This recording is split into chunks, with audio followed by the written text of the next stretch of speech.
So let's talk coastline cliff sort of stuff. I was recently down in Point Lobos, California, which has an incredible dynamic coastline, and was feeling challenged by these these cliff faces coming down with the surf surging around it, and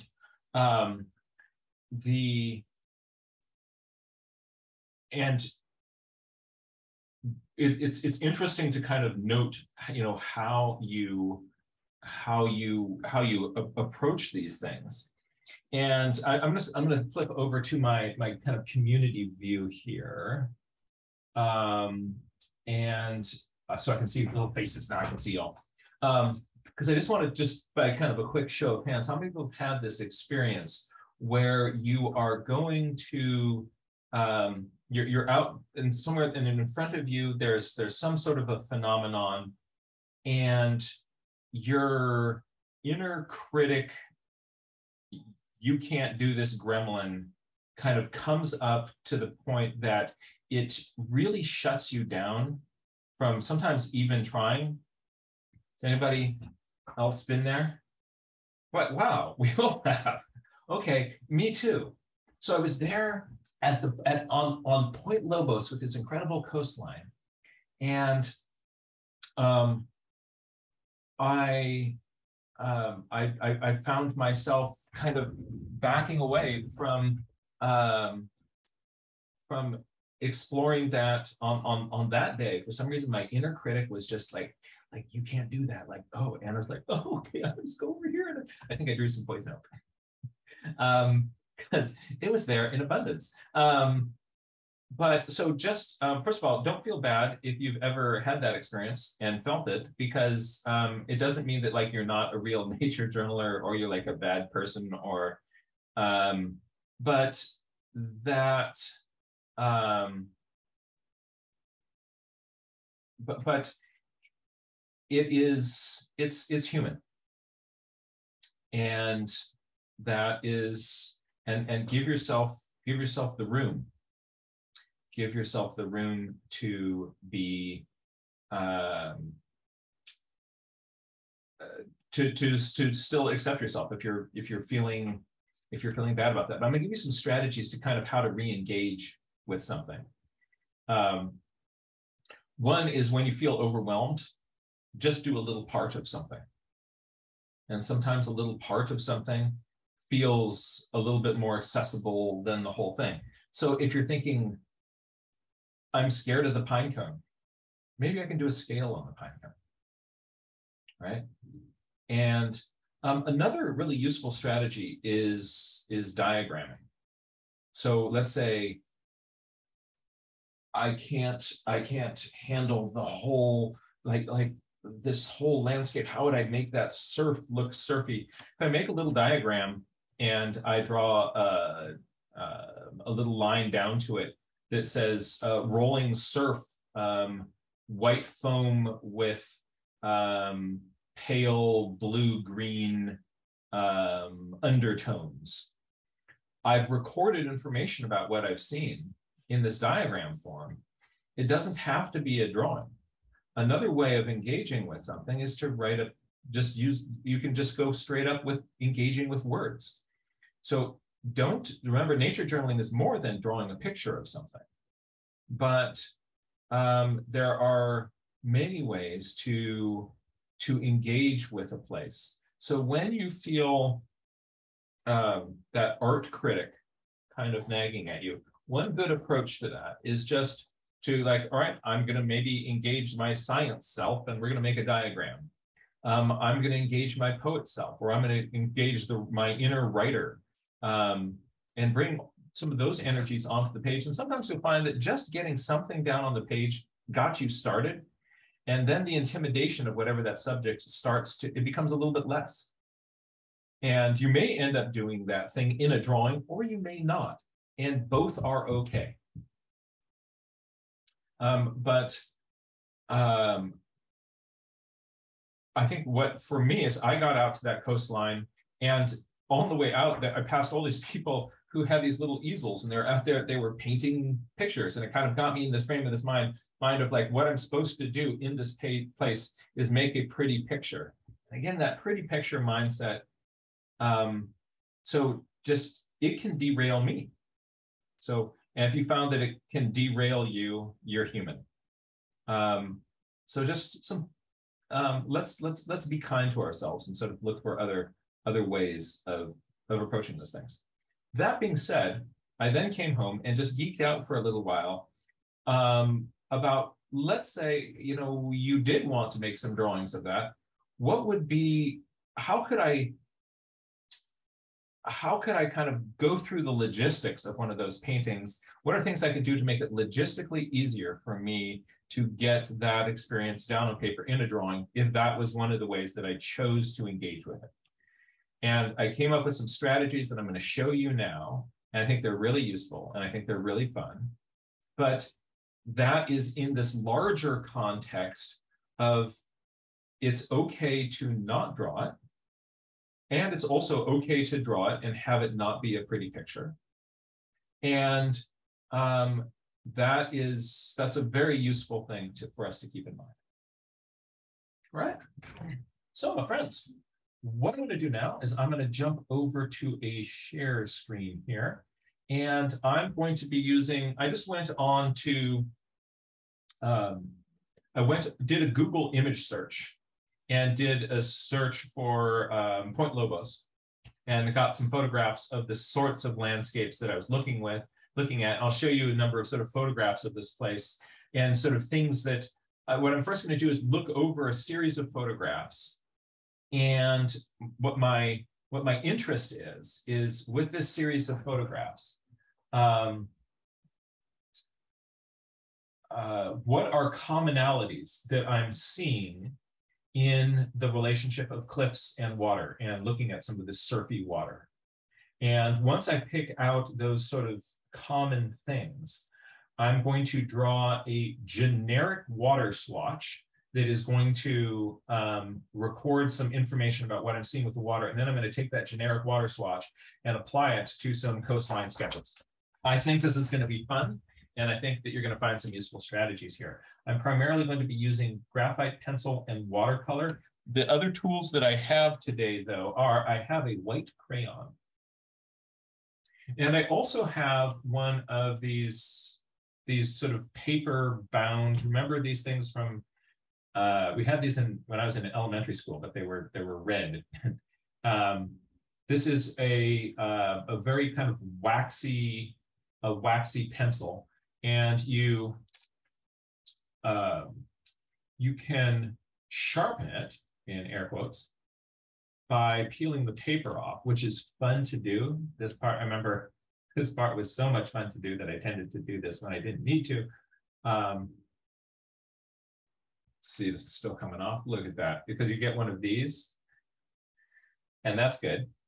And then you've got more of your little friend there. So I've got one of these pencils, and I'll be using this as well. What's neat about it, it's really waxy, and it's crazy opaque. So you can write, it says that it is good for writing on china, wood, glass, cellophane, and metals. It doesn't say paper, but it turns out it works on paper as well. Let's go to, oh, and then for traveling, putting that into my nature journal kit, so that this thing doesn't draw all over the inside of my pencil bag, I found an old pen cap from a different pen and I put it on that. And so that makes this travel a little bit better. Put that down for now. And let's go to a share screen. Here's my desktop. Here is my calendar. And there's everybody. Hey, everybody. Good to see you all. So this is me kind of doodling around, doing experiments, messing about, and I'm going to be showing you some strategies and things about, you know, how I came to be here. Let's then go for a blank piece of paper.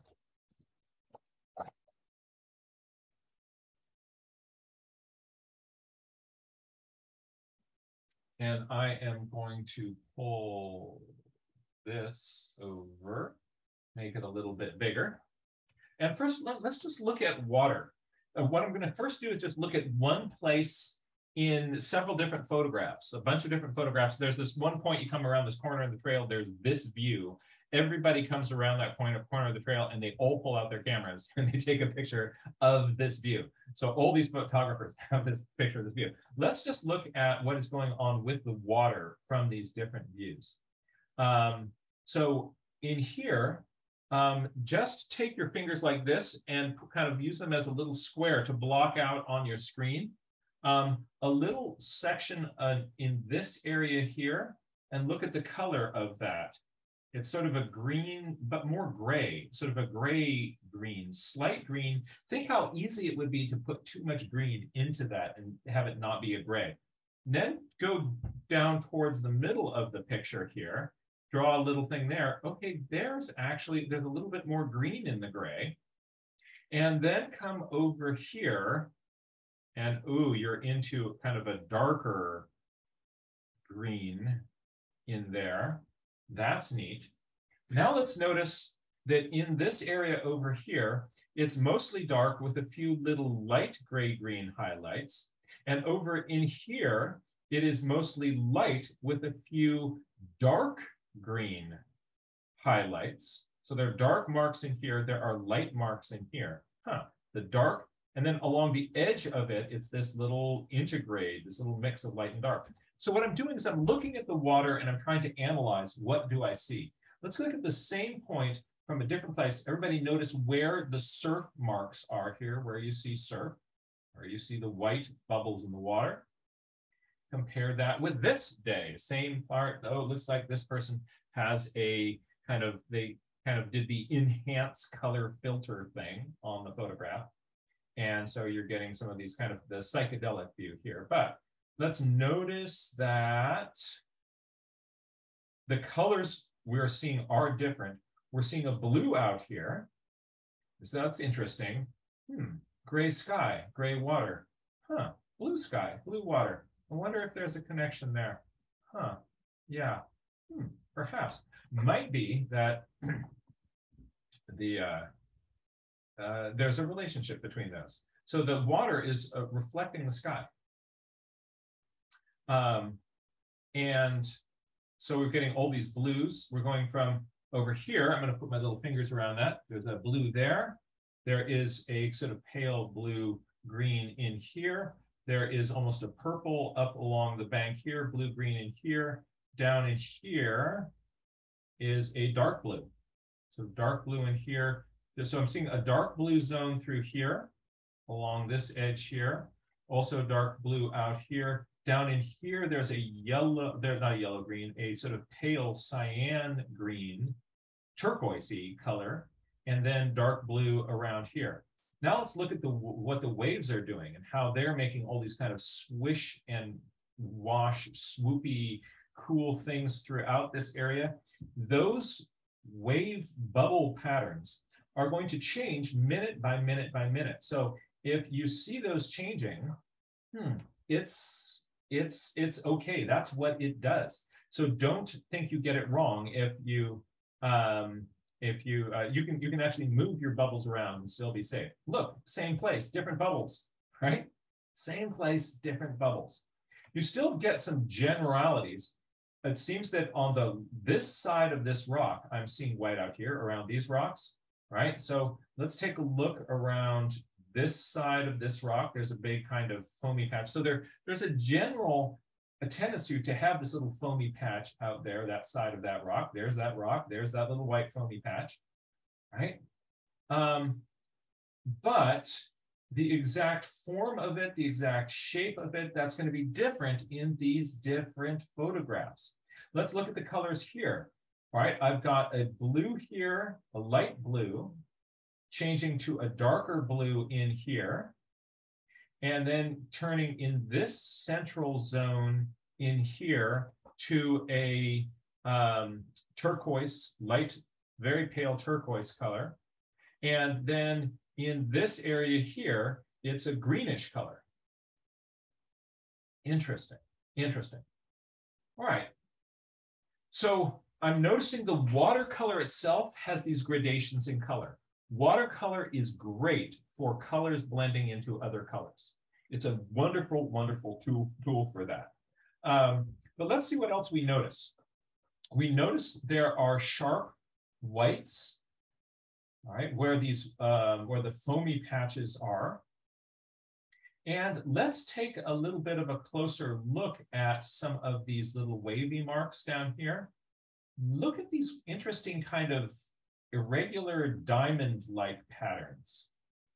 See those? Let me see if I can hide my floating meeting controls. Yeah, see these irregular diamond-like patterns? Right? Here's a little wedge, so pointed on this side. In the little dark mark here, look, you see the same thing here. You see the same thing here. Let's go up higher on the screen. Notice I'm not seeing that up here. I am seeing a few little horizontal lines, but not these broad diamond back patterns. So the closer I get towards the bottom, the bigger these shapes get. The more I get towards the top, the closer together they get, and the more linear they appear, until I get all the way up here and I don't see them at all. So there's a change from far away to close in what is happening with these dark marks on this light surface.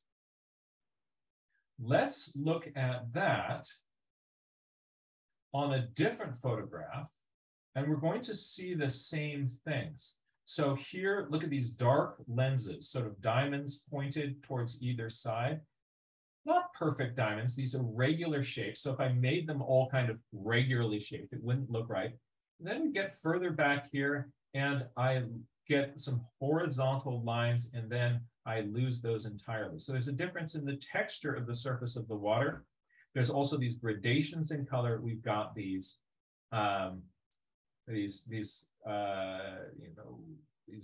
cool dark marks fade out. Now, let's just take that little set of observations. So actually one more here.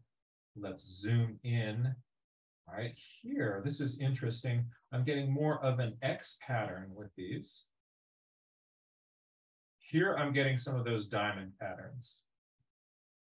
Here, not as clear, still some bigger ones in here, and then not out here. So I am really seeing that here in this strip here. This is an interesting texture in here, though. It'd be fun to explore that. All right. Now, let's take a look at how you might go about handling this on your piece of paper.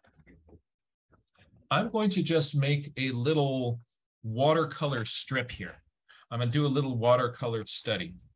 And what I'm going to do is first, I'm going to think about what colors do I want there to be. And sort of playing around with my paint set is going to help me do that. Go, here's my little water brush.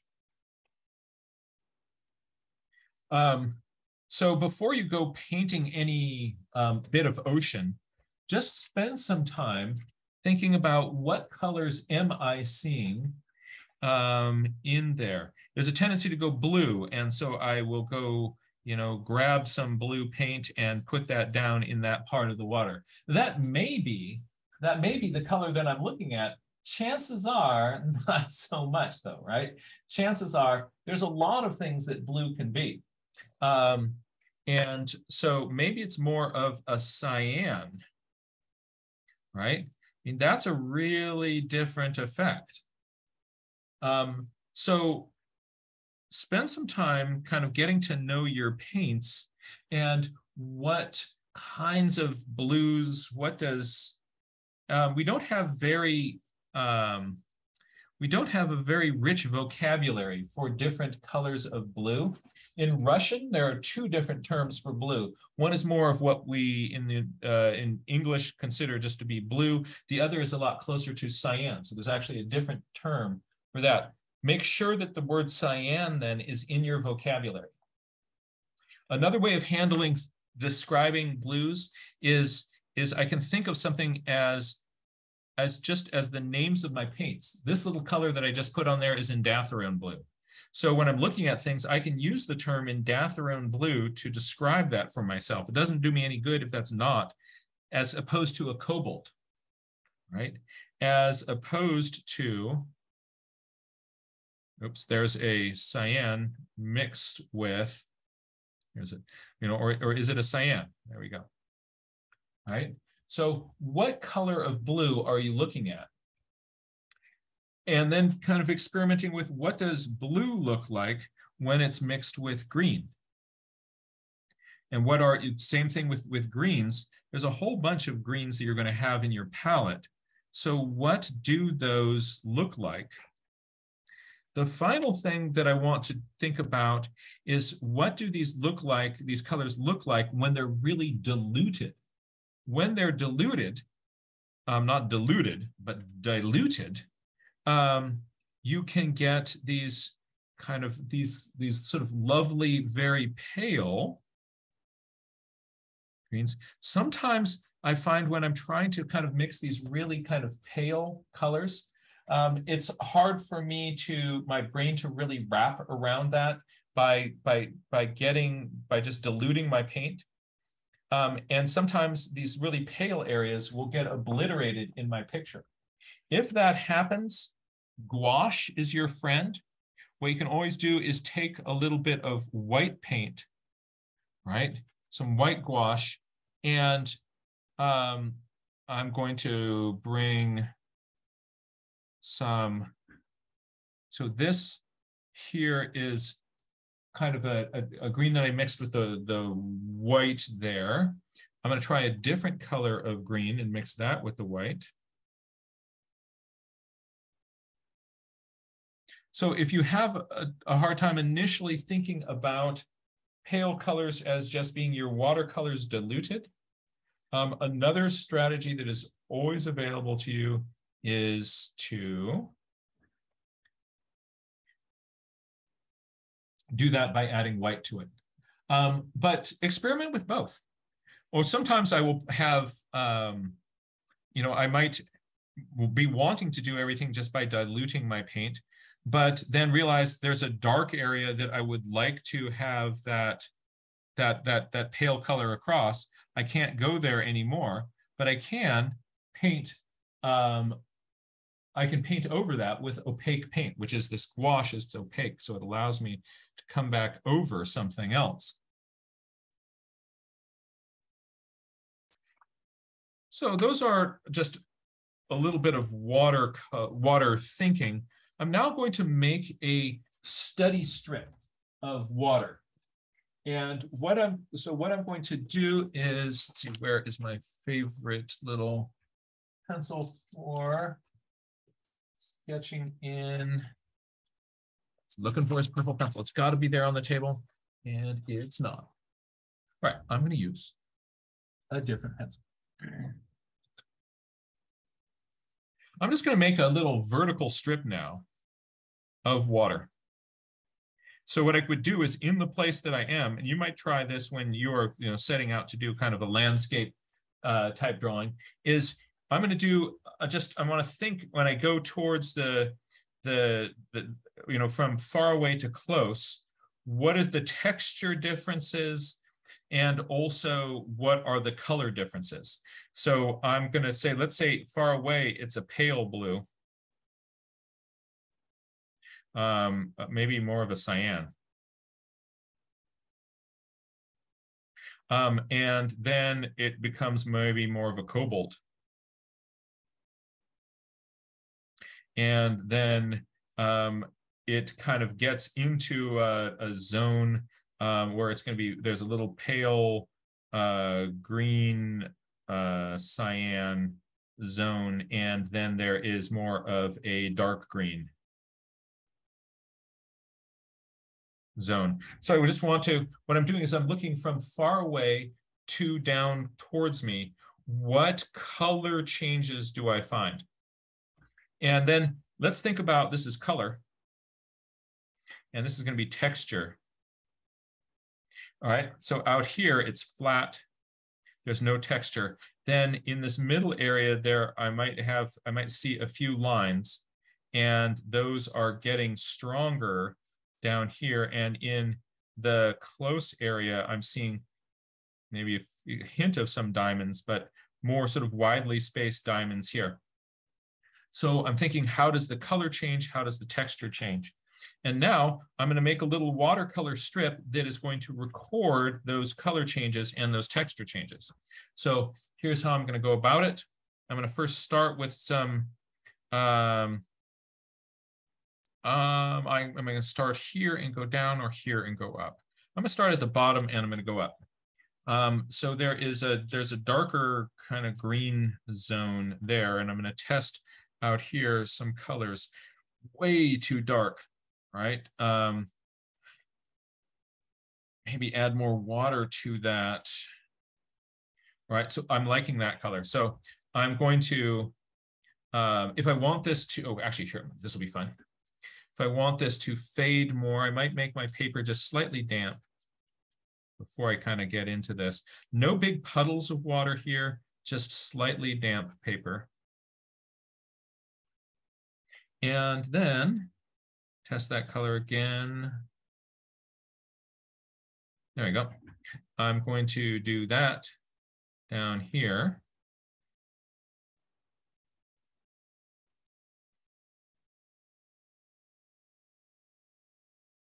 And that is going to fade into a pale green zone.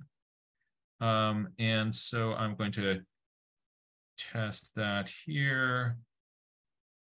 What is that color? I want it to be, or maybe it's going to be maybe more of a green cyan-y kind of color. I'm going to mix that over here. Yeah, that's what I want.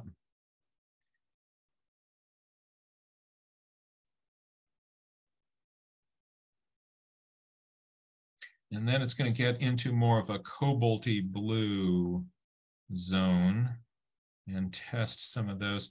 And over here in the test strip, it can be little blotches. I know Kristen Muser likes to make hers in sort of, just more careful squares. And then she ends up with this really wonderful grid of colors that happens out there on the side.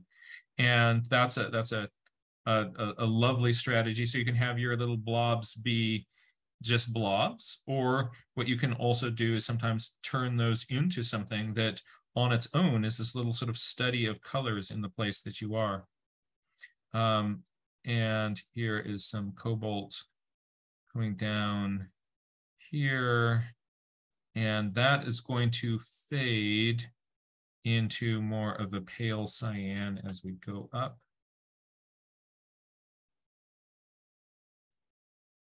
And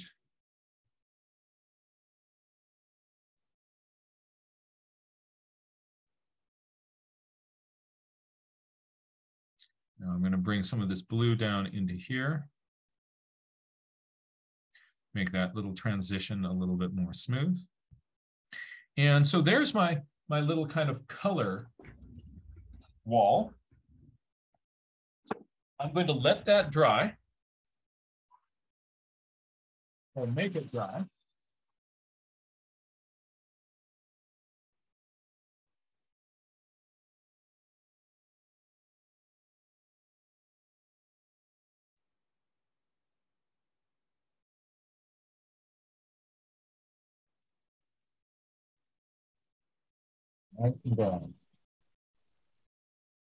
And then I'm going to put texture on top of that. So this is going to go back and think about this texture. The texture, primarily I'm seeing that as dark lines on a light surface. So I'm going to get just a little bit of a darker color, and I can put those in on the page. So if I've got some lighter color and I'm getting a few little dark marks on that.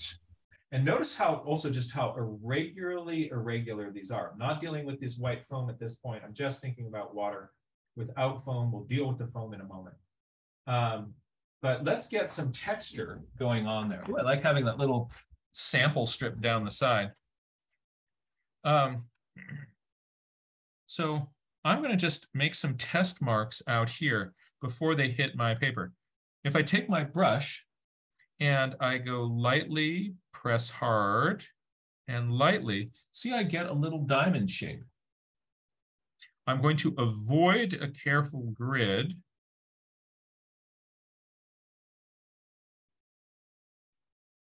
All right, but this gives me some nice little watermarks. What about further up in the picture?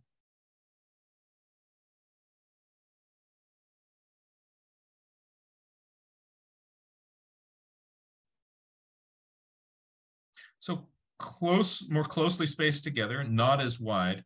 What about further up in the picture?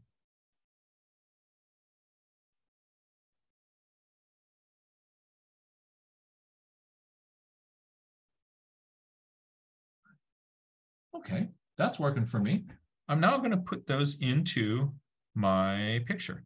So down here in the water, on top of this dry surface, I can make some of these marks. And on some of them, I'm also going to kind of stitch them together like that. See how I took those two and kind of made a zebra, a little Z mark.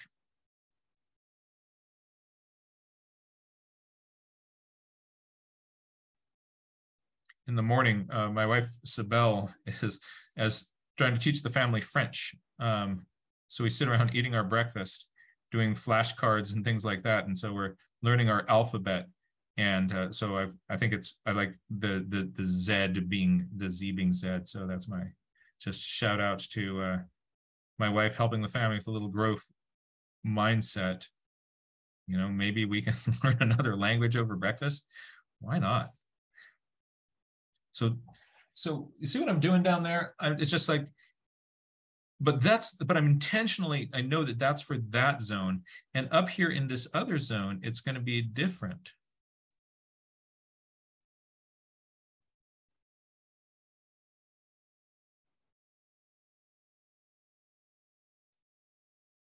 And you don't have to have these be consistent all the way up. So there are some places where you can sort of put in fewer of them. A little bit of just sort of transition between those zones, and you're good. Now I'm going to switch colors here, and I'm going to get a little bit more blue.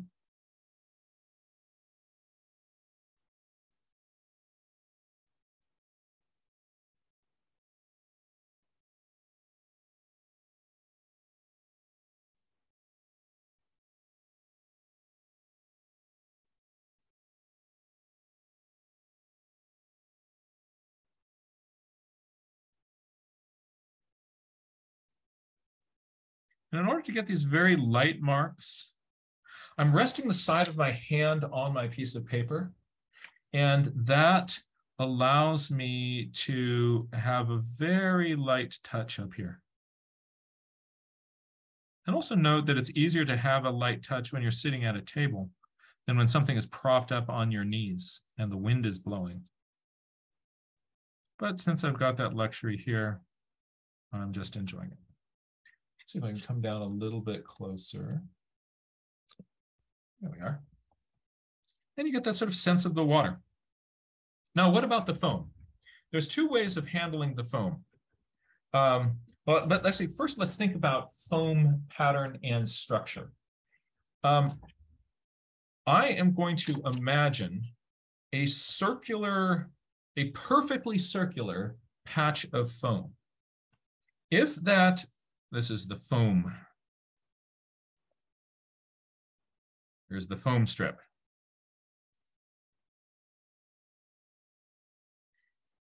If that is directly below me, so I look straight down off my cliff, so that actually would be below my picture plane here. I look straight down on that, I would see it as a circle. But as I look further up away, the more I look away from me, the more that turns to an ellipse.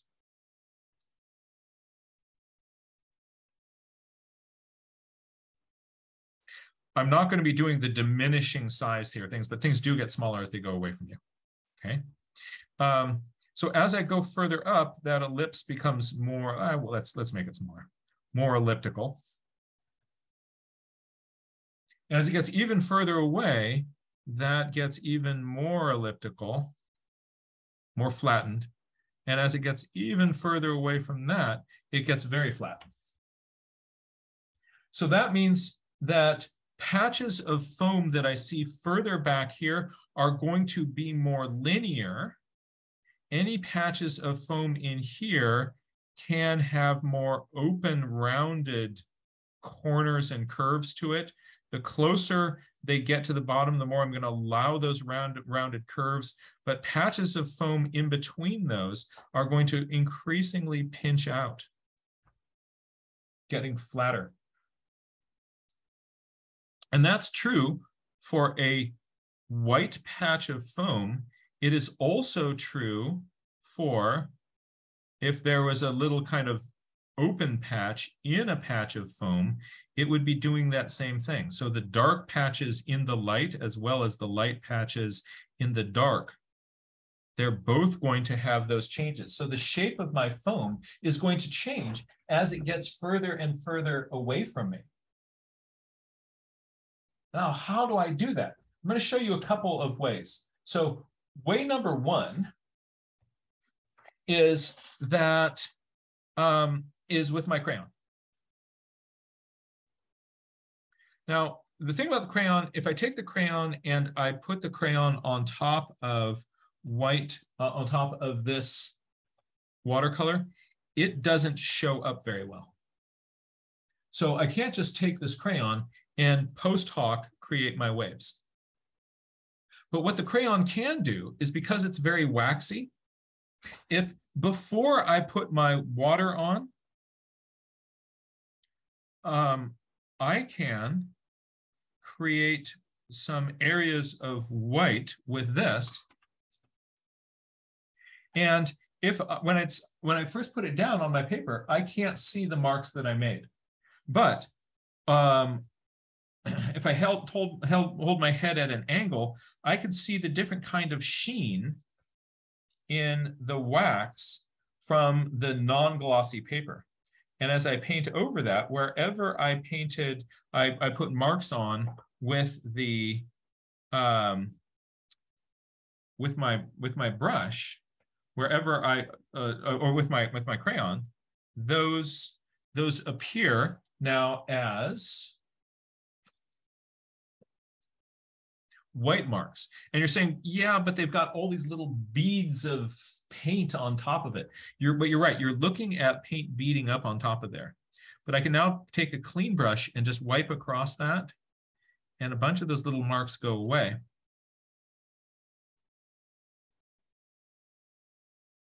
So one way of creating wave effects is to put the crayon on before you add wherever you want your foam to be, and you're good to go. That approach also works with this General's marker.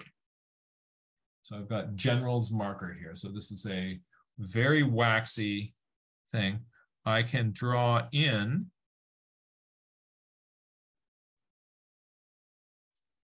my wave effects.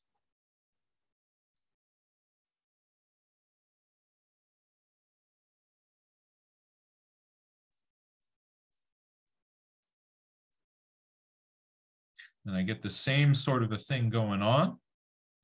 I can also come across here, wipe out those little bumps, and I've got white marks on my dark. I like this effect. You get the really bright white paper that is shining back at you. So that gives you high contrast effect. The other really interesting thing about this General's marker is, look at this. It's opaque enough that I can draw with it right on top of those waves. So if I want to then add in, I don't compare it on how bright it is. Notice it is not as bright as that really white in there. So if there's some place that I really want it to be bright white, I might want to first hit that with the crayon or the general's marker. And if not, then I can kind of still get some of that afterwards. I can also feather the edges of this a little bit by adding some of the white marker on top of the on top of something where I've already have saved some of it with that white pencil. So you can, just because you put some down beforehand, doesn't mean you can't also add some after. So I'm going to come in here, and down in here, I'm going to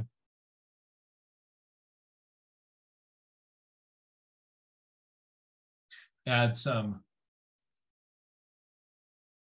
around in here. And as you get further back here,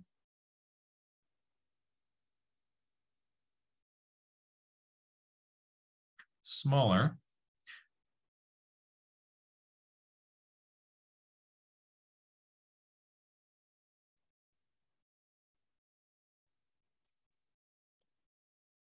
So notice that this on top of something that's already been painted is not as bright a white as I get over here, but still really useful. So I've got several things going on here. One is I have this transition of background color.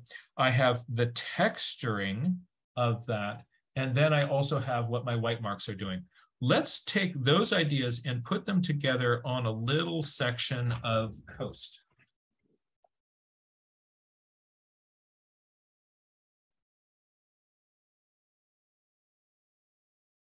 Here's some coastline. Here is some coastline. Ooh, those are really beautiful. Let's start with this, and then we'll do, if we have time. Wow, we're almost out of time.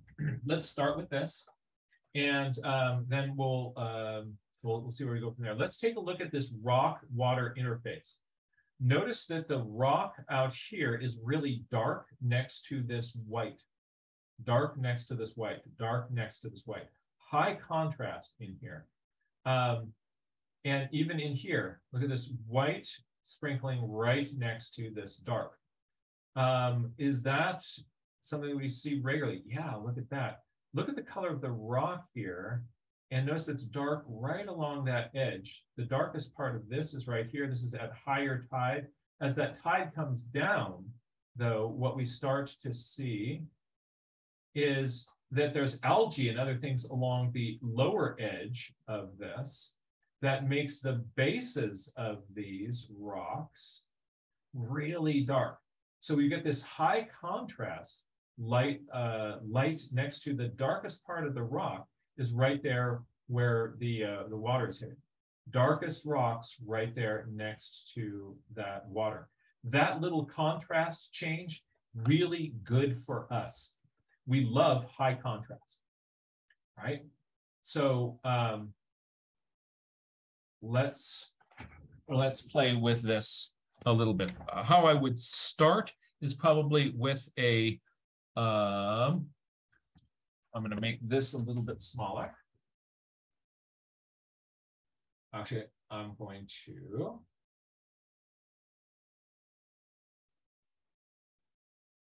I'm going to move this over here. There we are. Yeah, I like it better like that.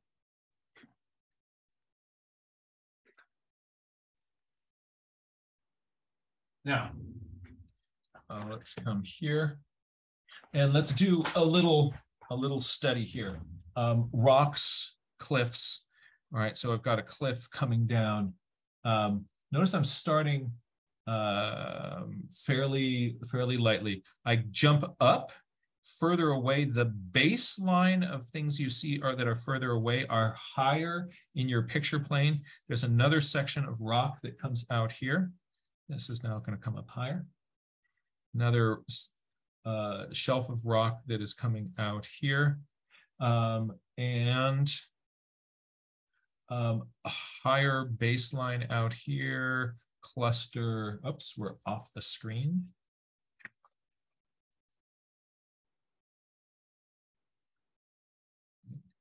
Cliff here, more out here.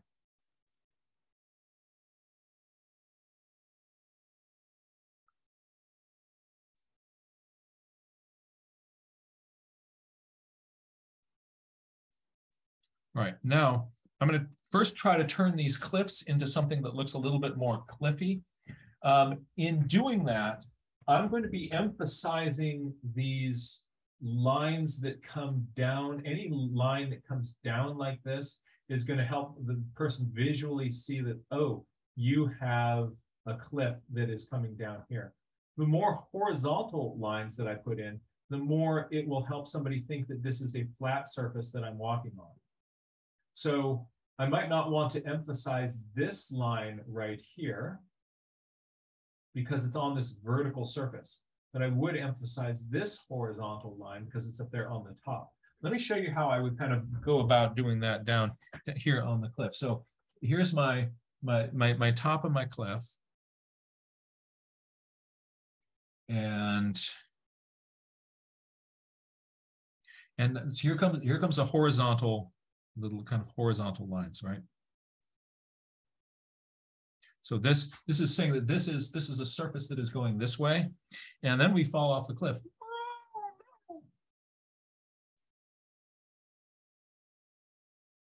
All right, so then see, I put in another little vertical there that says, look, we're coming down here.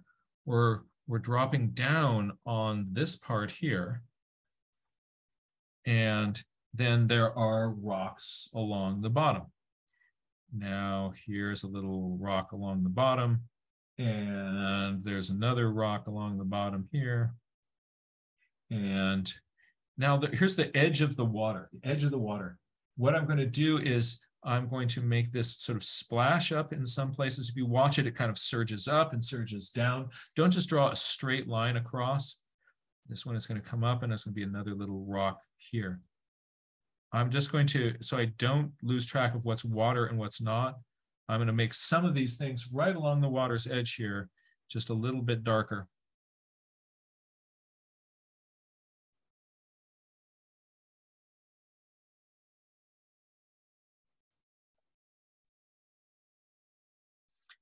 Now this cliff edge here comes out.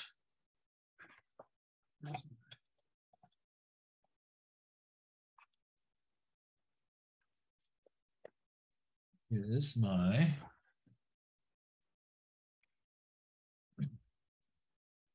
looking for a different pencil because I realized I'm going with 2B lead here. Just found all the, look at this. I mean, so this is with HB lead. Notice now I love to draw with 2B lead. Notice how, see now I get these really dark lines. Oh, see, that's making me happy. Much more fun, much more high contrast. I love sketching with 2B lead.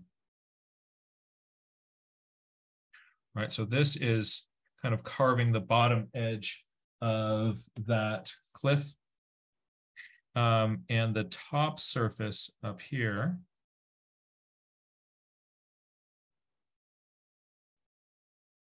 Now, there's a big cliff zone that's coming out here. Oh, and this has a little nugget. Look at that nugget. Wants to just plop down into the water. Oh, and it actually extends all the way up here. Oh, that's neat. Put in a little bit of this shadow here.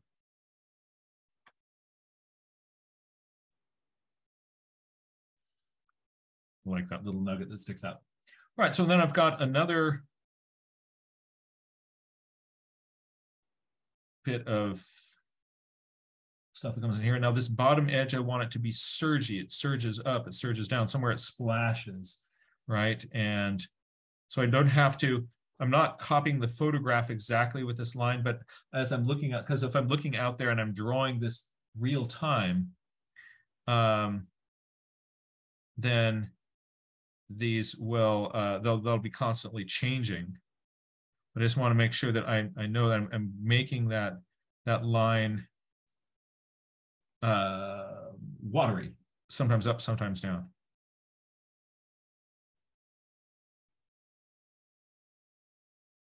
There's more of this business that sticks out down at the water. And now that's the waves they're surging up in here and then they're not in here. And there are some horizontal shelves in here. I want this to feel like something that you can horizontally go across. And so I'm putting in some shadows on the lower part of it.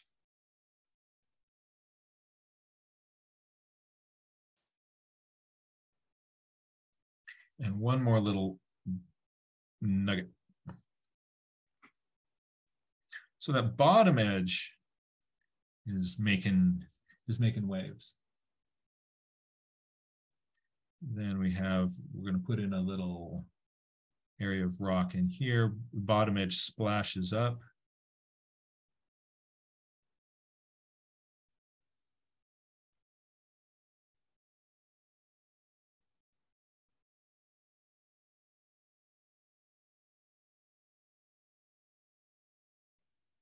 And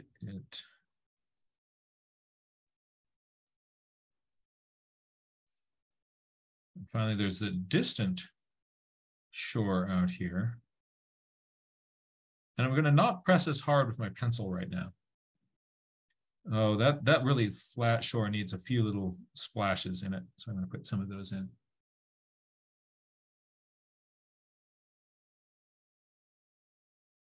And this stuff out here, it wants to kind of get some horizontal things, saying that there's some surface that's coming in there, maybe a little bit of vertical in there.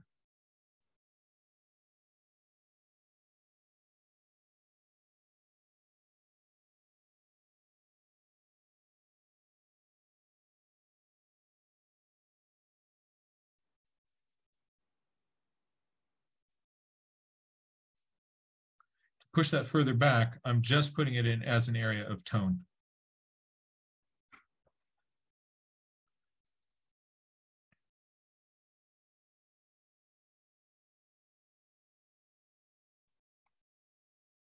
And why not a little bit of rock out here? And then there's this other little bit of rock, which will probably draw too big.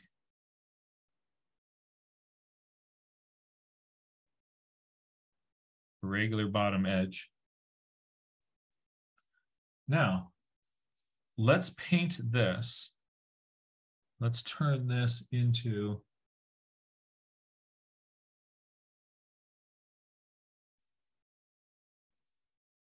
a little painting. And I'm going to paint this section of it.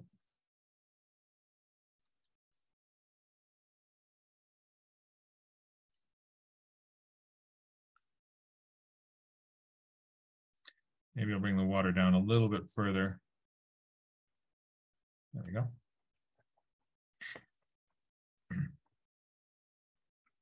Let's apply this idea to this. Where do I want to have where do I want to kind of preserve my whites? Okay. So from coming out from here, I've got some things I want those whites to be really white. A little strip in here. A little strip along the edge of that. That just pop out as some bright white. I'm tilting my head down to see I'm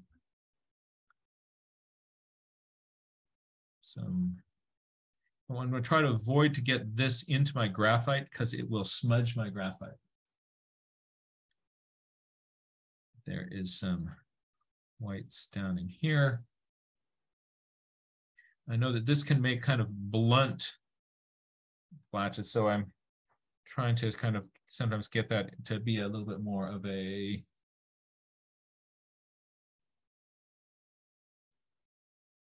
white along the edges here.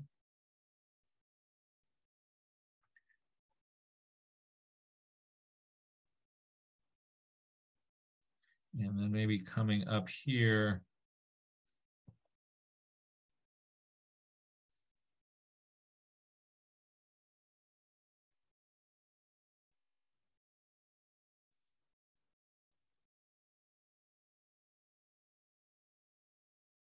All right.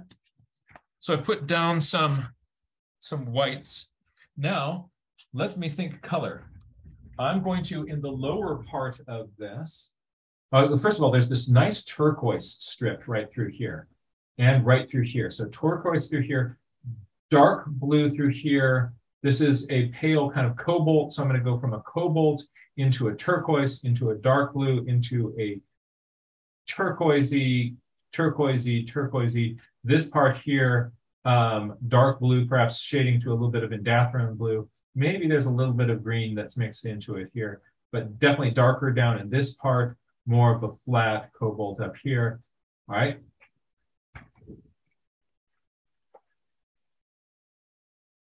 And I am enjoying painting with these flat brushes. So this is a flat water brush. It's the Kuretake water brush. And so I'm going to, because that'll allow me to do this quickly, I'm going to use this.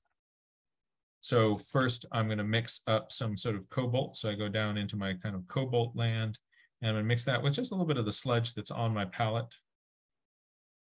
And I'll test that color. And it's the wrong color. Okay, so it wants to be a little bit more cyan. So I'm going to bring in a little bit of phthalo blue and see, did I go too far with that? I can't see any difference.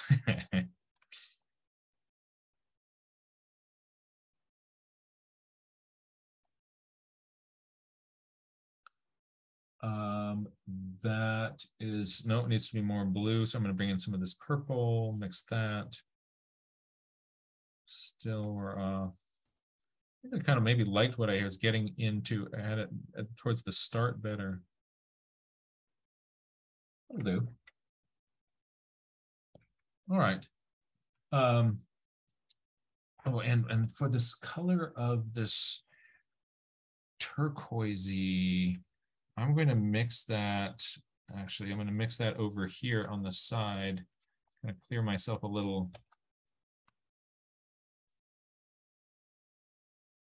clean spot on my palette.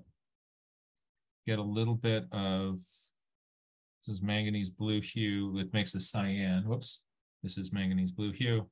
A little bit of phthalo blue, and dilute that.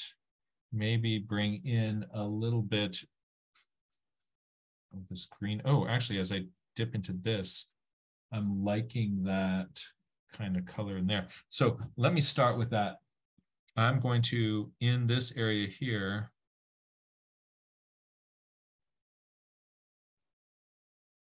put in some of that color, some of that color back here. Bring that in here.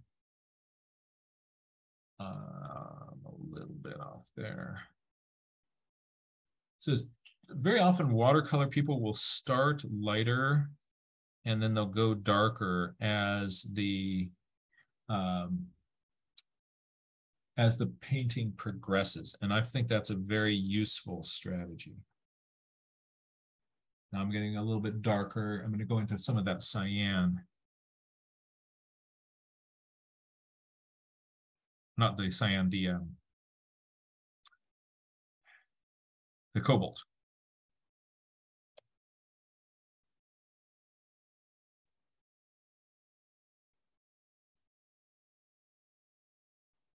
Notice I'm painting over some of my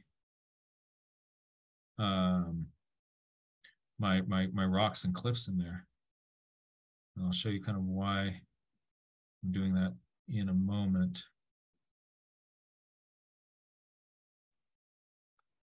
It's going to be okay. Test. That's okay.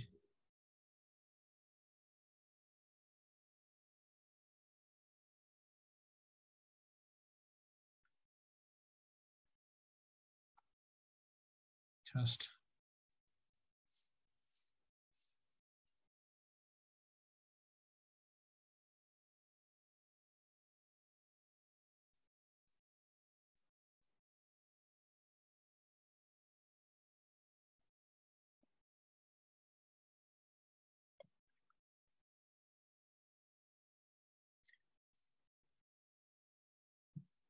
to build up stronger colors.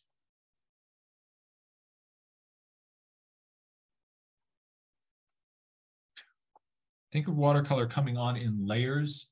You start lighter, and then as the drawing progresses, those progressively can become darker. The danger is, though, that when we put in our first kind of hit of color, we call that part of the drawing done. And then the drawing can often end up sort of feeling a little bit anemic, just really pale.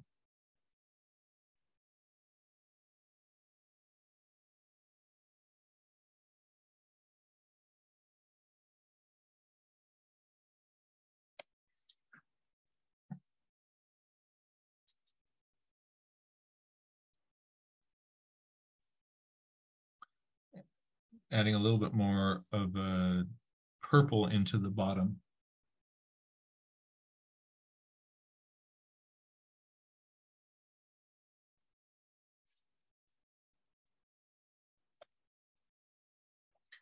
Now I'm going to clean up some of those whites just by taking the tip of a brush and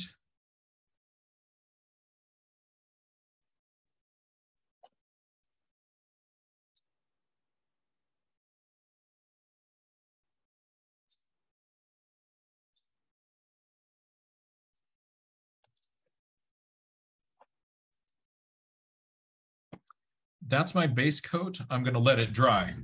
I'm going to help mine with a little hair dryer.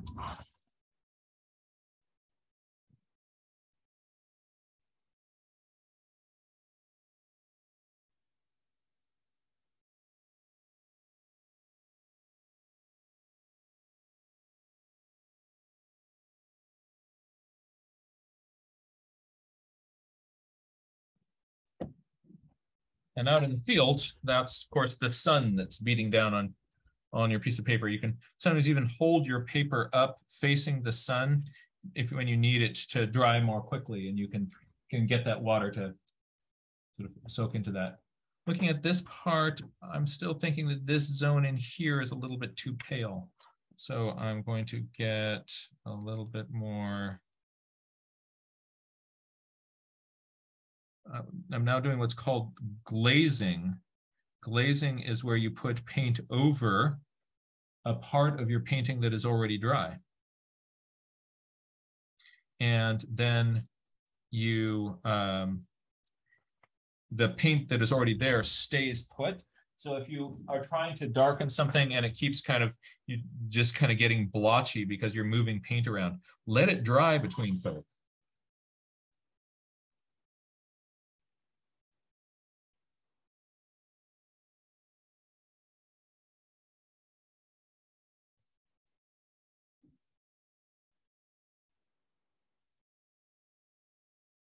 Still glazing my water. There's a little purple strip in there.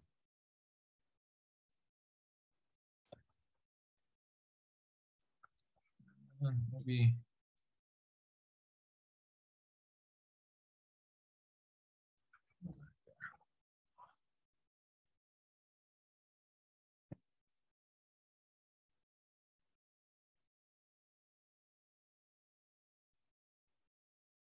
Right. Now, let's put some of this texture on top of that water. All right, these little texture marks. Down in here, I want sort of darker purple ones. And let's see, so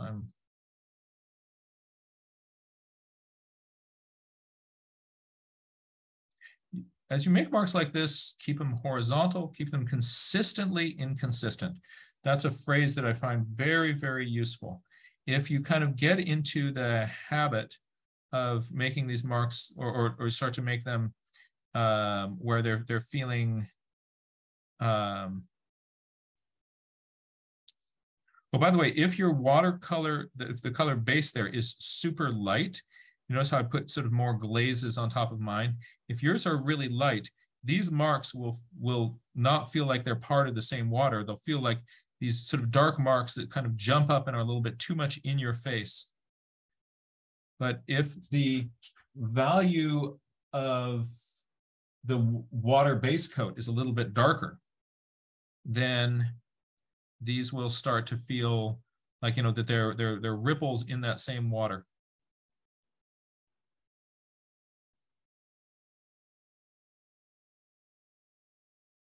And notice you don't have to, like, I've got some kind of clear, look, we're bigger, we're darker in the foreground.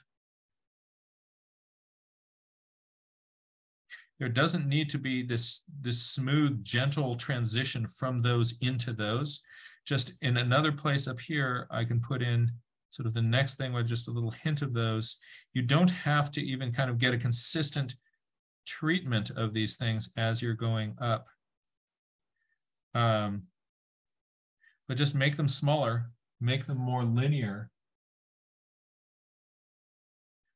Ones that are out here, you're really not seeing much at all.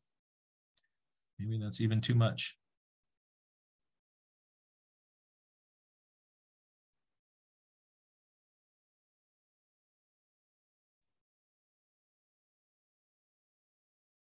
There's a Z.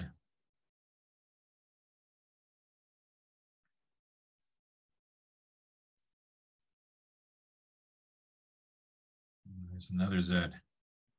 But I don't want the down beam on my Z to be too strong, too long.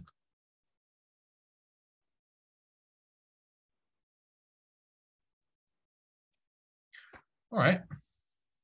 Now, the next thing I'm going to do is I'm going to add value into these rocks. And that's going to make these sort of contact zones with the white here really stand out. So this water will feel really bright because we're going to get some dark rocks in there.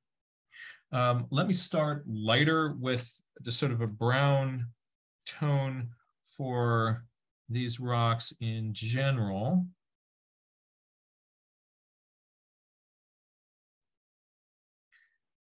And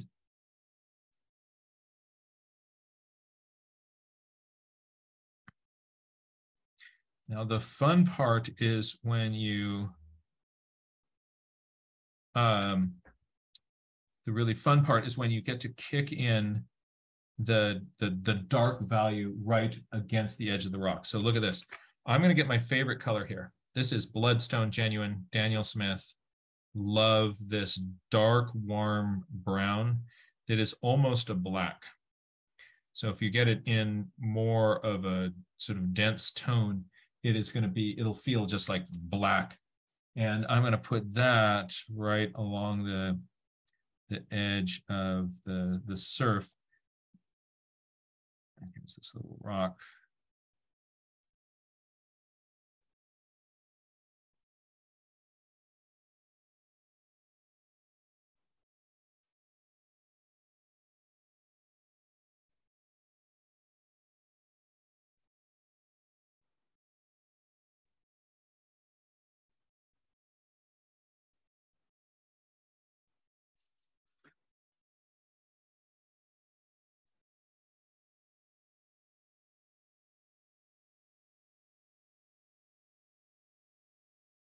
So I'm working around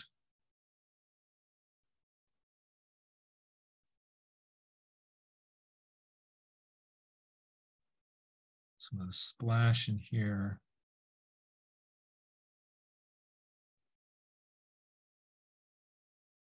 So I'm carving the top edge of that splash zone with that black line.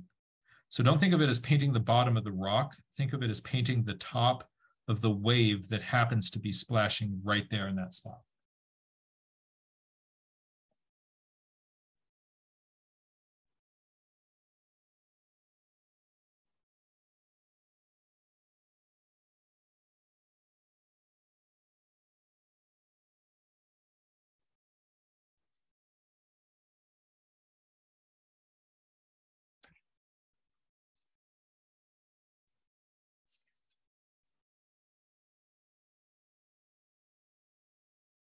So again, I'm going to come in along here and I'm not going to paint the bottom of the rock.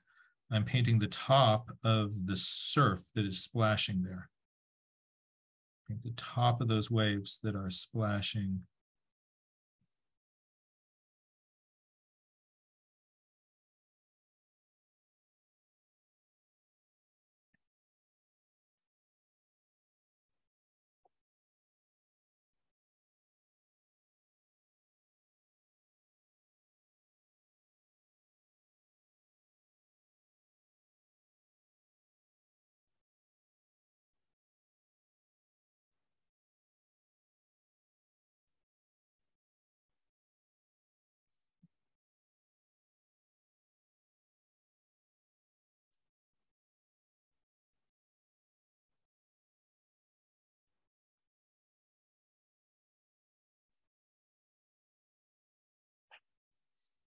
In the back here.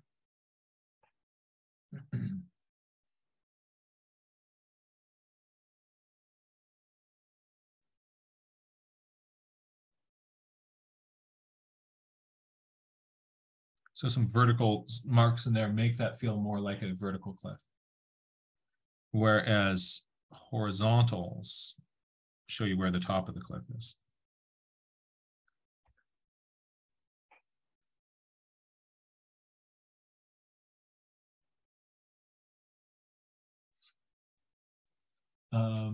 Over here, I'm going to use a lighter value because it's further away.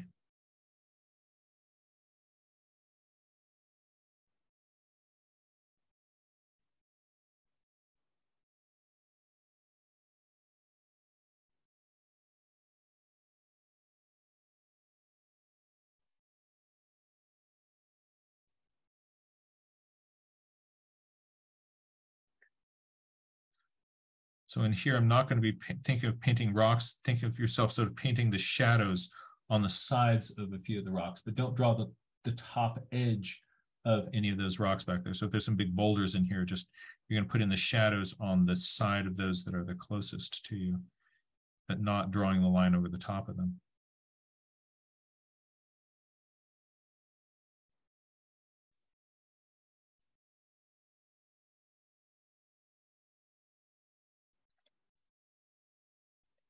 This water edge here needs a little bit of a stronger interface. So I'm going to strengthen that line.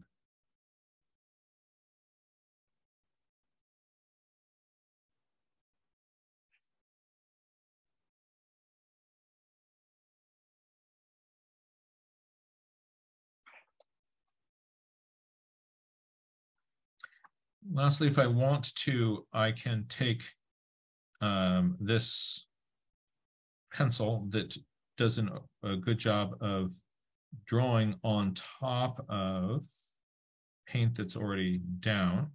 I'm sharpening it to a little bit more of a point.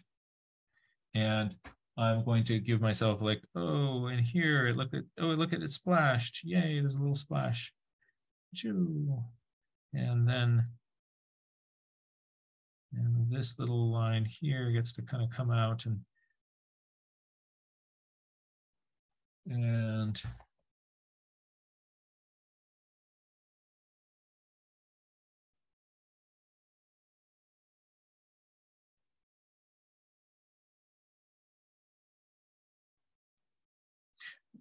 see this little vertical bar right there, how the edge of that is really flat.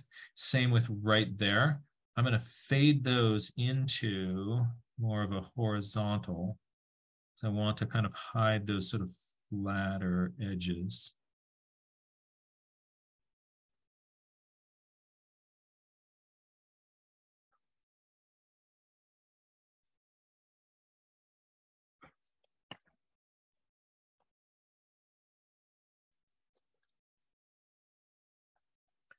And that is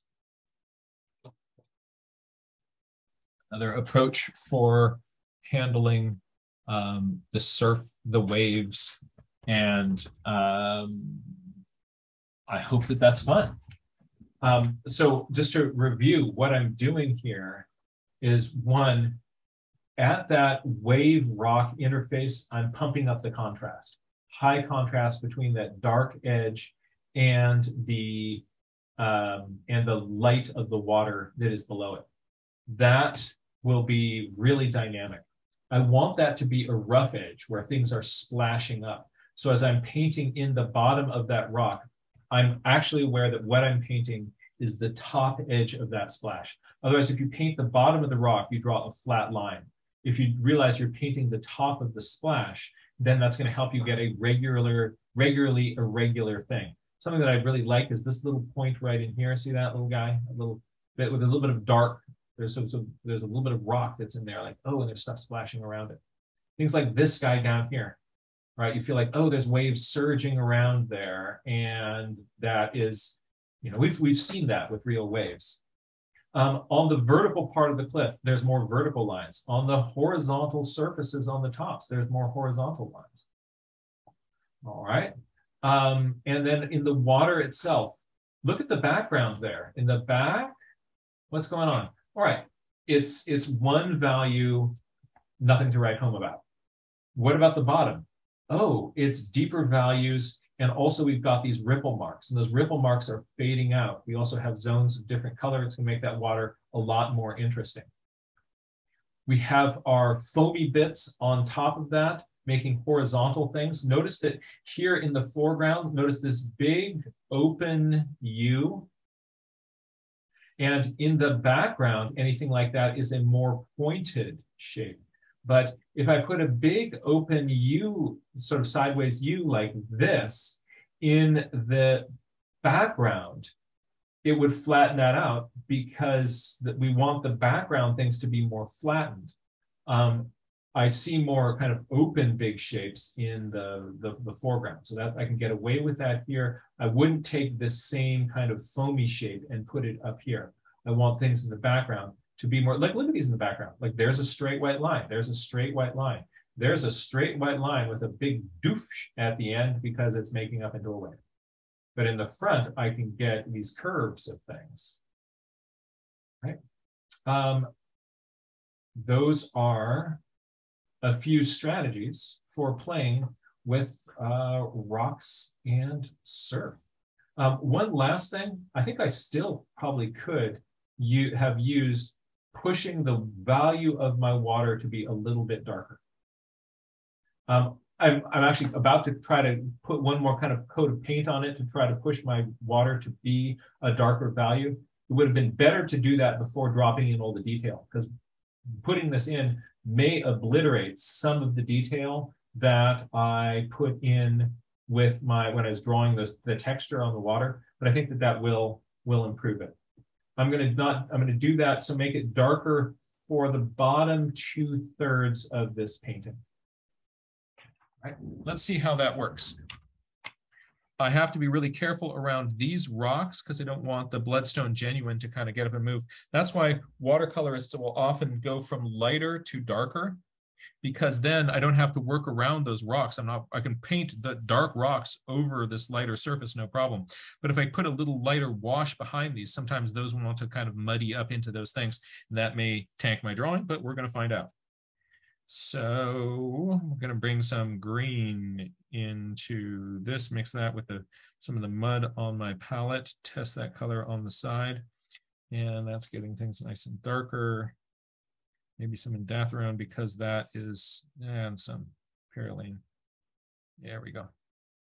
And I'm going to try to make the water down here darker.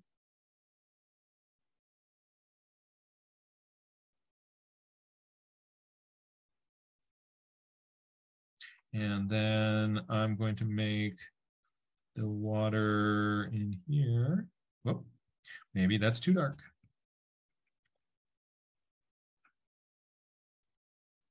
Test.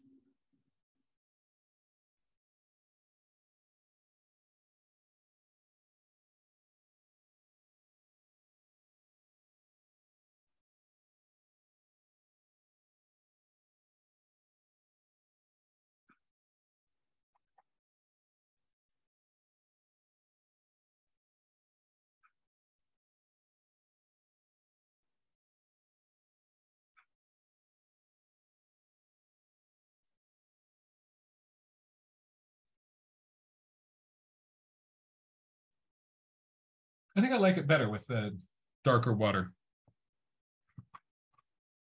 But you see, oh, it's kind of a nuisance for me. I had to try to work around. I was worried about these little cliffs sort of bleeding off there. Let's put in a little bit more of that water texture back in, especially here in the foreground, where I consumed a bunch of my texture with those washes.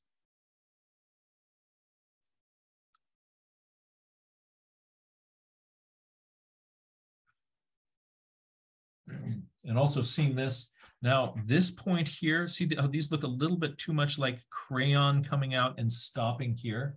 See how that vertical edge on this and also the vertical edge on this one, it feels like it's a clump here instead of something being flat on the water. That's because something flat on the water here, I would expect to be just a little bit more horizontal instead of ending with this vertical clump. Same thing there.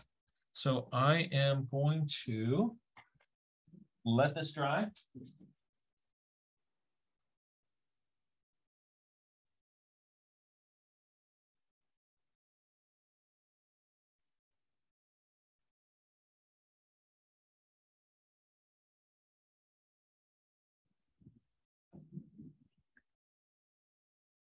Let's see if I've got a white gel pen. White gel pens are neat. They allow you to draw white lines on a dark surface. And what I'm going to do is I'm just going to make this into a little bit more of, kind of pull that out into a point. I want these to feel more like horizontal elements.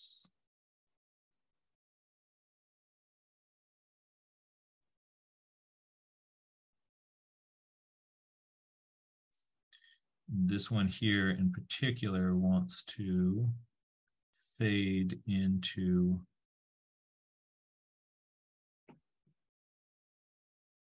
that's better.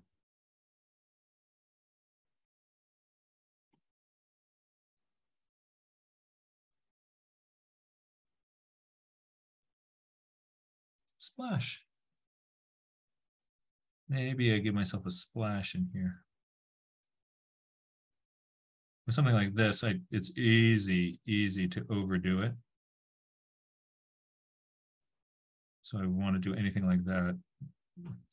Kind of keep it light.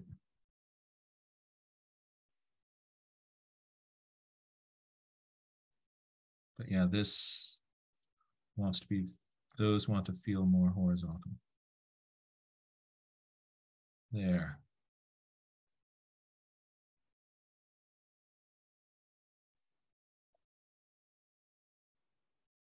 Okay. This transition here feels a little bit too much like going from, there we go. And there are some strategies. So a little bit of gel pen. I think if I tried to do all those waves with the gel pen, it would look too much like you're drawing in waves with gel pen, and there would just start to look like gel pen lines in there.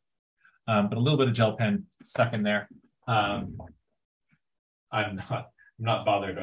Some people really don't like to have gel pen or crayon or the marker stuff on their watercolors. Watercolor purists, traditionalists, if you're doing something that is not watercolor on your page, they say that's a no-no in sort of formal watercolor land.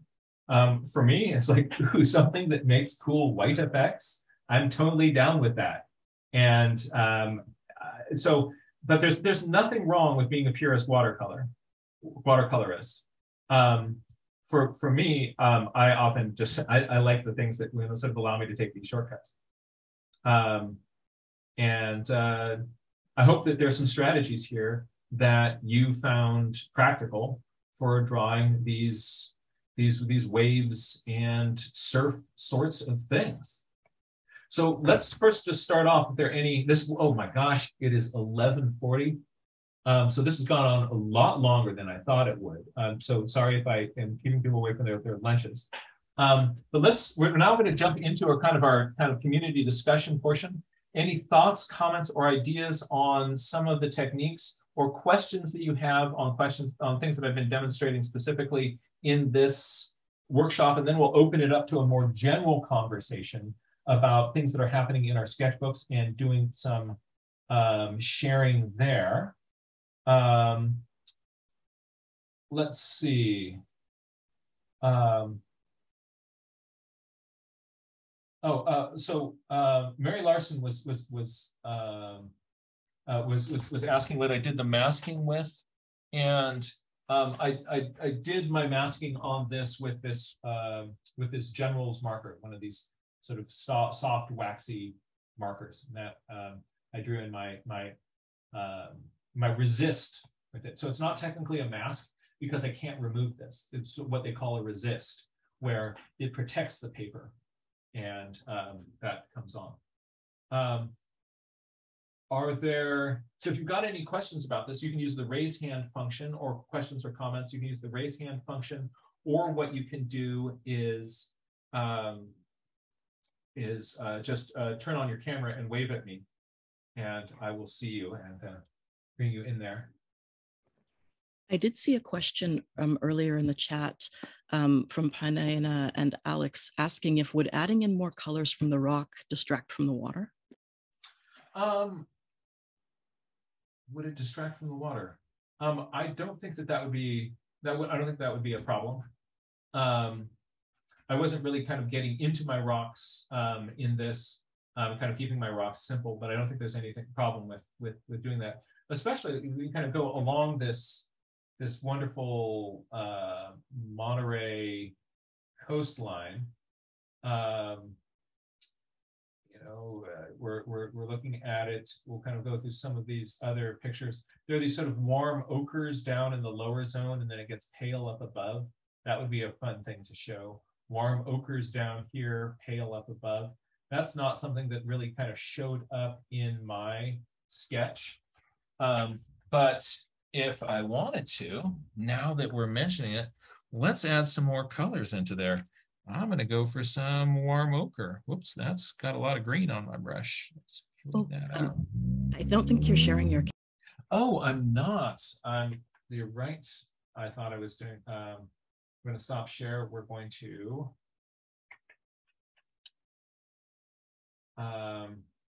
Let's just bounce back over here for a second. And I'm going to gallery. No, I'm going to speaker view. There we go. And can I zoom down on that? I'm going to get this lower. Hi, Bob. All right. So I'm going to just grab myself a little bit of some of these warmer ochre colors, and I can glaze those on top of this.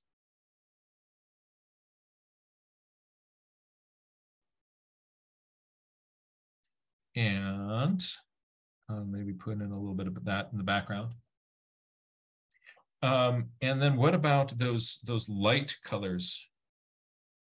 Got some buff titanium here, which is fairly opaque, but maybe I can put a little bit of, I want that to be lighter. So I am going to mix that with some gouache. And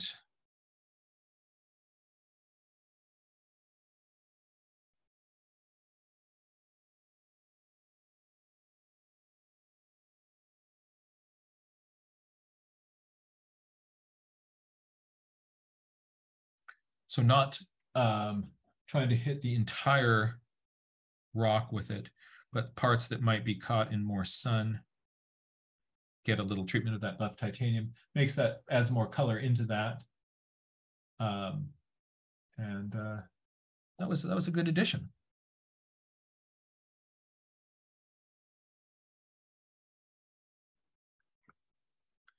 like that. But then I'm not going to do it on that furthest back one because I want that one to feel as if it is farther away.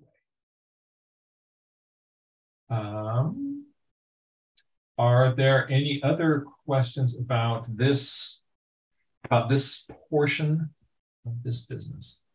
And I'll not see that. Let's open this up to kind of just a general discussion about love to see what's happening in your nature journals. And I want to also invite you, if you have never shared before, but would feel comfortable doing that, that this is a space where people are welcome to show us things that are happening in their journals, and also for us to start to get to know you.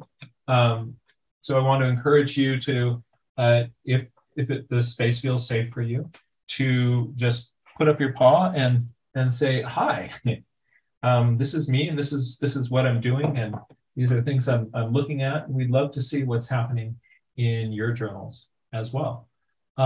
We're going to start with Kate Chandler. You've been on a massive road trip, and you're back at last. Okay, you can now unmute. And we've been really excited to, I'm hoping that for part of that, you just got to be the passenger and could sketch out your window, or could do fun things along the way. How was your trip? Oh, it was great. My friend wanted to drive the entire time, so there was a lot. I know. Friends like that are handy on road trips. Right? Yeah, she's a military engineer, so like they're probably the most handy people to exist. Game on. A good person in a pinch. Yeah, we went to this one spot, so I'd go birding in Arizona, and there was a divot in the road, and while I was standing there with binoculars, she was filling it in with rocks. So yeah, incorrigible. That's great. Oh, by any chance, did she have an opportunity to MacGyver something? Oh, While you were, what? Not this time. I think you need another road trip, and then throw down the gauntlet for her. So mad points about filling the divot. I love that. But on your next road trip, if you take another one together, challenge her to, at some point during that, to MacGyver a solution to a little problem that you find. Perfect. Well, we start off in San Diego, went right from the airport to La Jolla Cove, and I used 2 sketchbooks during this trip, so I'm going to switch back and forth chronologically.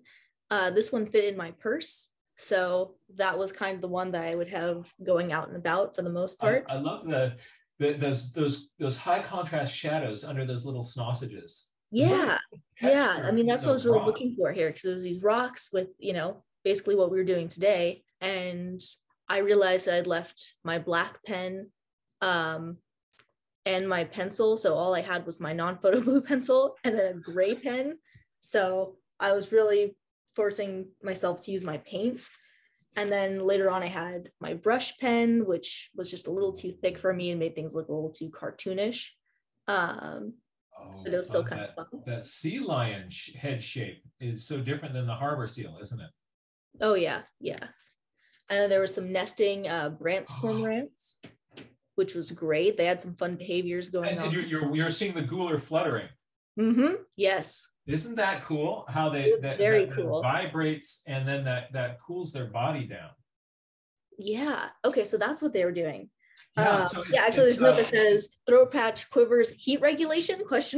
So yes, that's right. So you're a black bird standing out there. You have to stay by your nest because there are those gulls around you.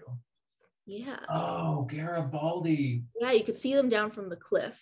We were gonna go snorkeling, then we decided against it because there was some other stuff we wanted to do, and we'd have to go back to like get dried off if we went snorkeling. Then there's a ton of neat foliage. There's some hot poppies, the palms, all kinds of cacti, some nasturtiums growing in with the cacti.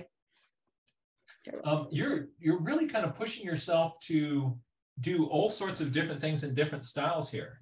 I like how you're kind of challenging your brain. Trying to find out like a style. Yeah. Ooh.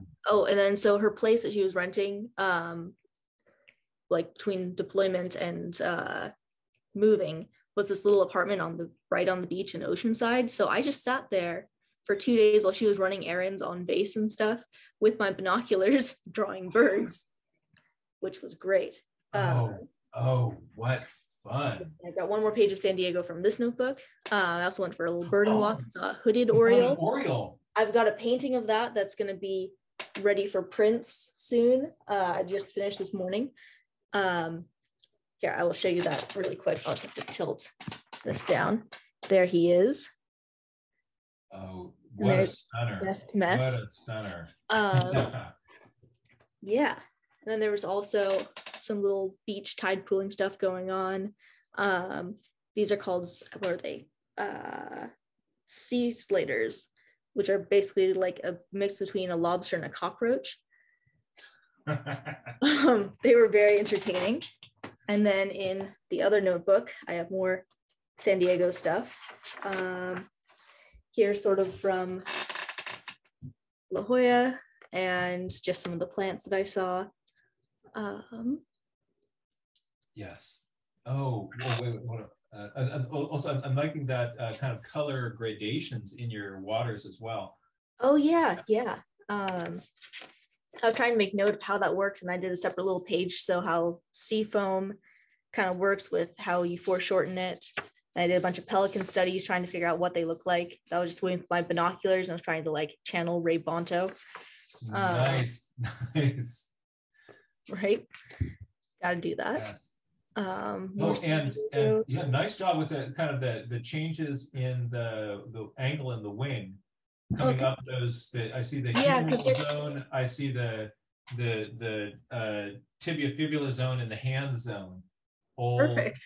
Clearly observed. Yeah. Okay. Yeah, and then I even did a little pelican from underneath, watching them all fly over the beach. They're really funky looking.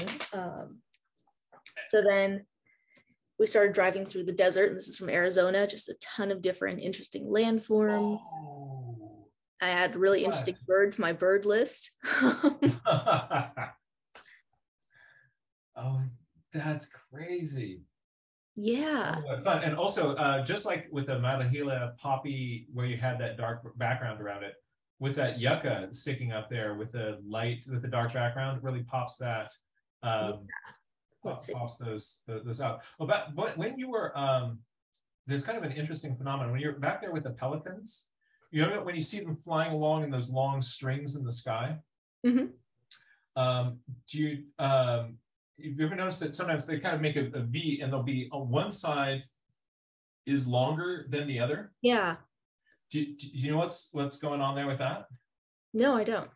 More pelicans on that side. More pelican what? More pelicans on that side. Oh. Sorry, didn't mean to distract, but I couldn't help myself.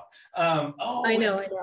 So this was also in Arizona. It's from Saguaro National Park at sunset, and then Fossil Cave. That's fun. So was that an ocotillo in the background too?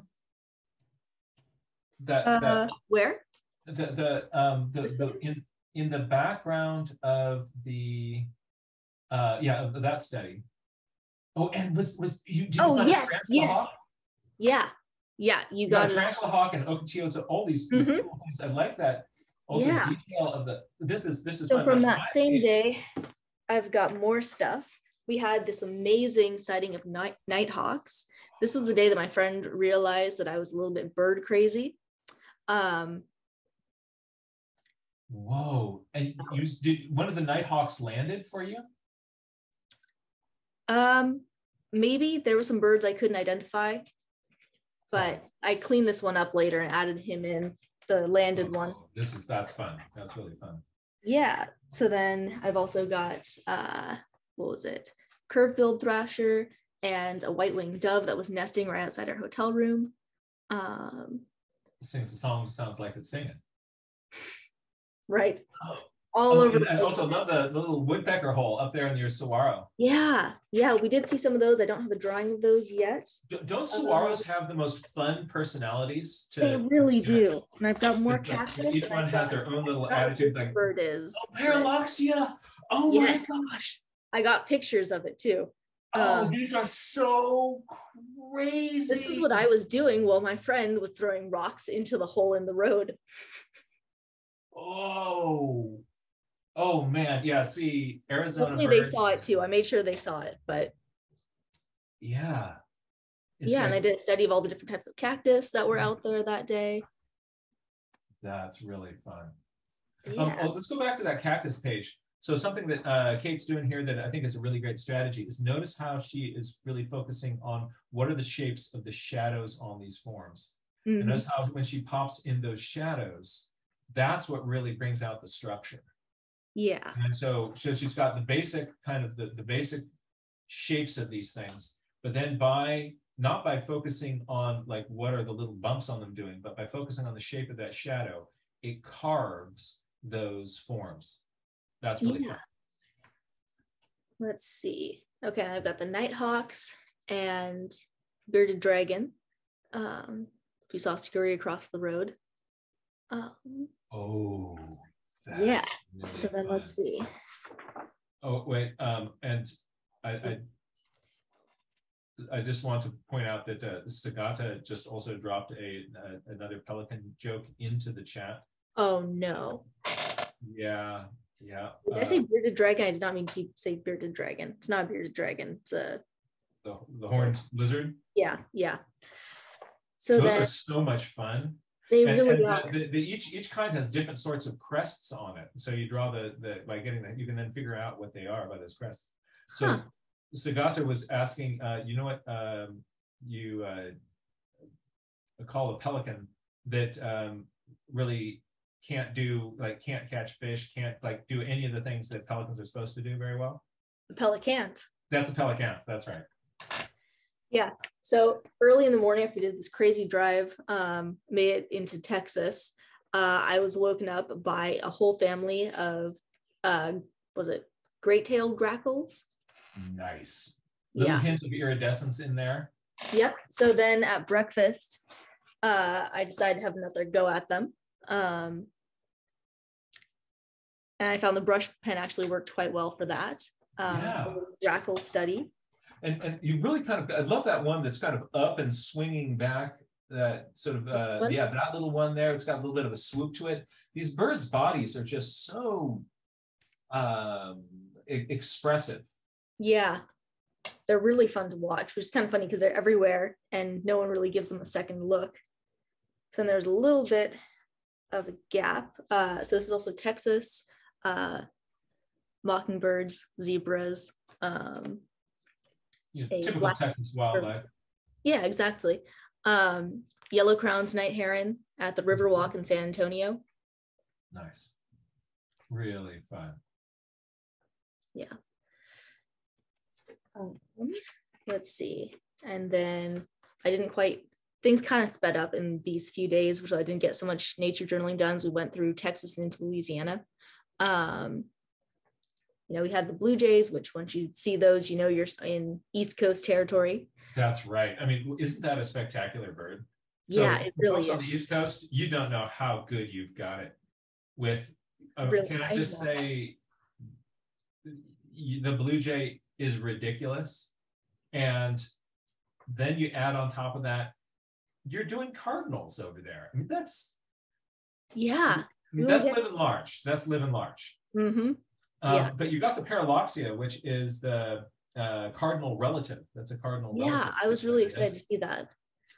And then, of course, so I had a really great sighting. It was a, what do they call it? I think they're swallow-tailed flycatchers. Oh, my gosh. Yeah, we were just driving through rural Texas, and I saw that thing float across the road, and I freaked out, and my friend thought I was having a stroke or something. Yes. No, that's the having fits is the appropriate reaction. Right? The scissor-tailed flycatcher or any those long-tailed flycatchers are crazy. Mm-hmm. Yeah, and I'd never seen that before. And then the gulls over there, the black-faced or black-headed, I forget, gulls, were really neat. And then we got into like the bayou areas of Louisiana, which, I wish that we had been able to do more birding stuff. My friend's like, no, you want to see the city stuff, Louise? And I'm like, you don't understand how many birds there are, but we drove through, we saw the crayfish farms and everything. And then from there, we had a little bit of a wild night in New Orleans, and I may have needed to sleep off some of my bad decisions the next day in the car. That's fair. That's fair. Sometimes you can mix it up a little bit. That's okay. Yeah, of course. Though in a night of wild partying, my friend was almost disappointed to find that I found the one other person at a drag show who had talked to me about their membership in the Audubon Society. So there you go. Exactly right. That's right. So then we briefly stopped in Savannah, Georgia, and then we went to Hilton Head, and my friend met up with her wife there, and I was left on my own to go birding. So I spent the afternoon hiking, got caught out in a thunderstorm, but it was a good time. I made friends with a pair of wood storks. I just sat down on this boardwalk, and they came and they sat with me, and they got within 5 feet and just sat there like tilting their heads and sort of croaking and clacking their beaks at me. It was so cool. Oh, that is wonderful. Right. And what a, just gorgeous feathers on the body, and then this crazy little dinosaur head sticking out of that. Oh, and then you got crocked. I did. Alligatored. Yeah, alligators.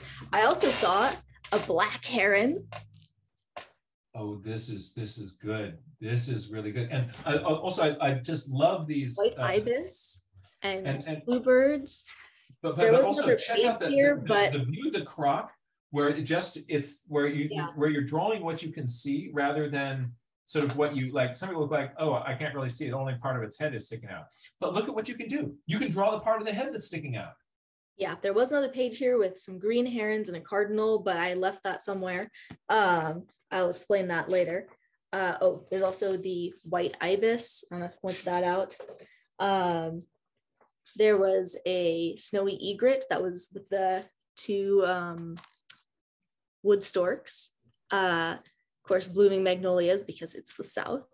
There's a little sort of scene with the snowy egret and the two wood storks. Carolina wren, which was new on my birding list. Let's see, just a little mockingbird, the big oaks called moss. I think it's a green anole. The ahingas.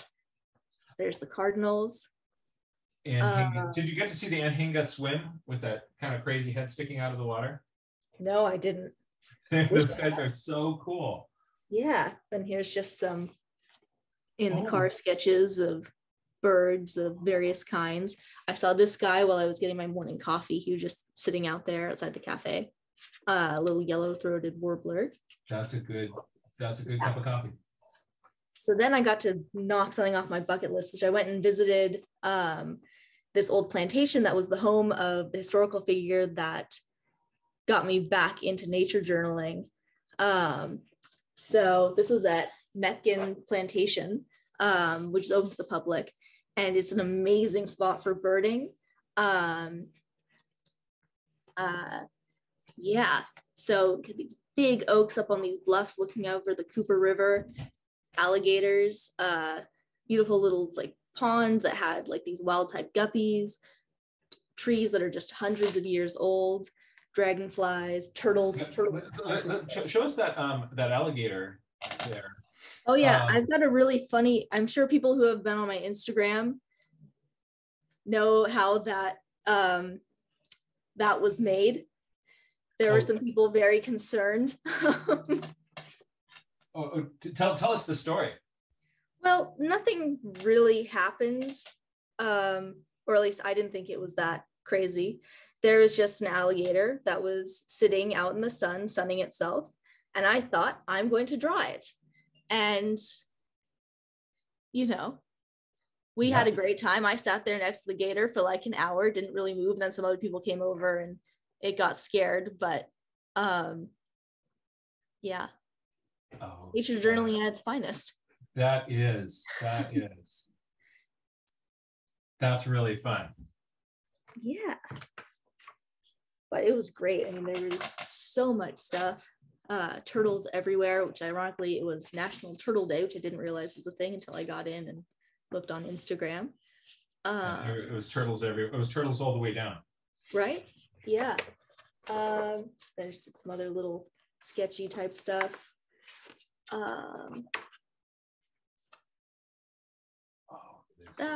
This was one of those. This one was sort of sunning its mouth. Sitting there like, yeah.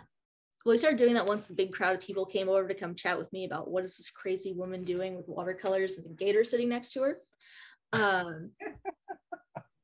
Yeah. That was the fun thing about South Carolina. Everyone wanted to come talk to me about birds. So another thing I'm doing is I'm taking a lot of the stuff I saw on the trip with a combination of pictures and sketches and turning them into like postcards I'm gonna print. So these are like the thumbnail sketches. And I've got both of those. The Orioles finished, the Dolphins are about halfway done.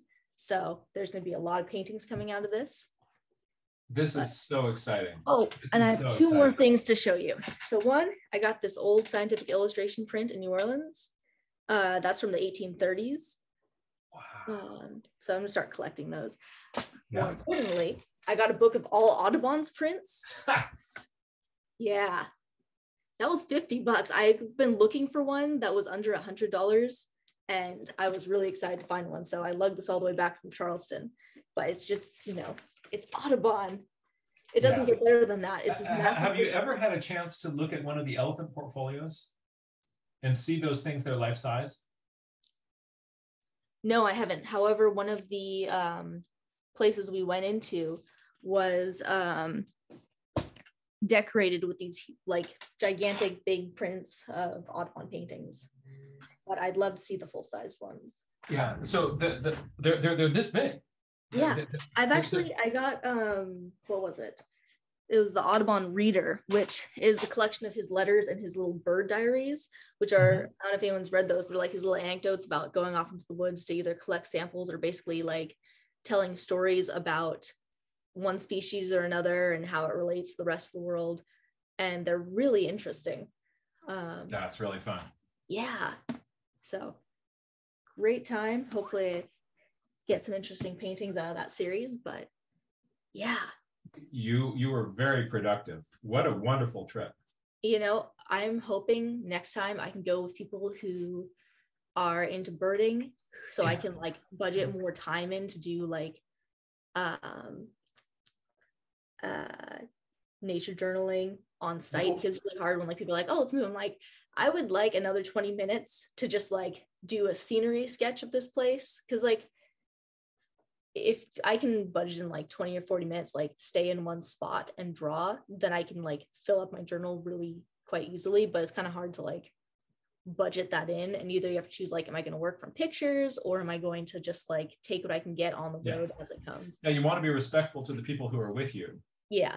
But sometimes like, but most people don't understand. They'll say like, but the alligator's not doing anything. But you're going, the alligator isn't moving right now. Yeah, exactly. It's incredible. And so it's this golden opportunity. And for most people, like,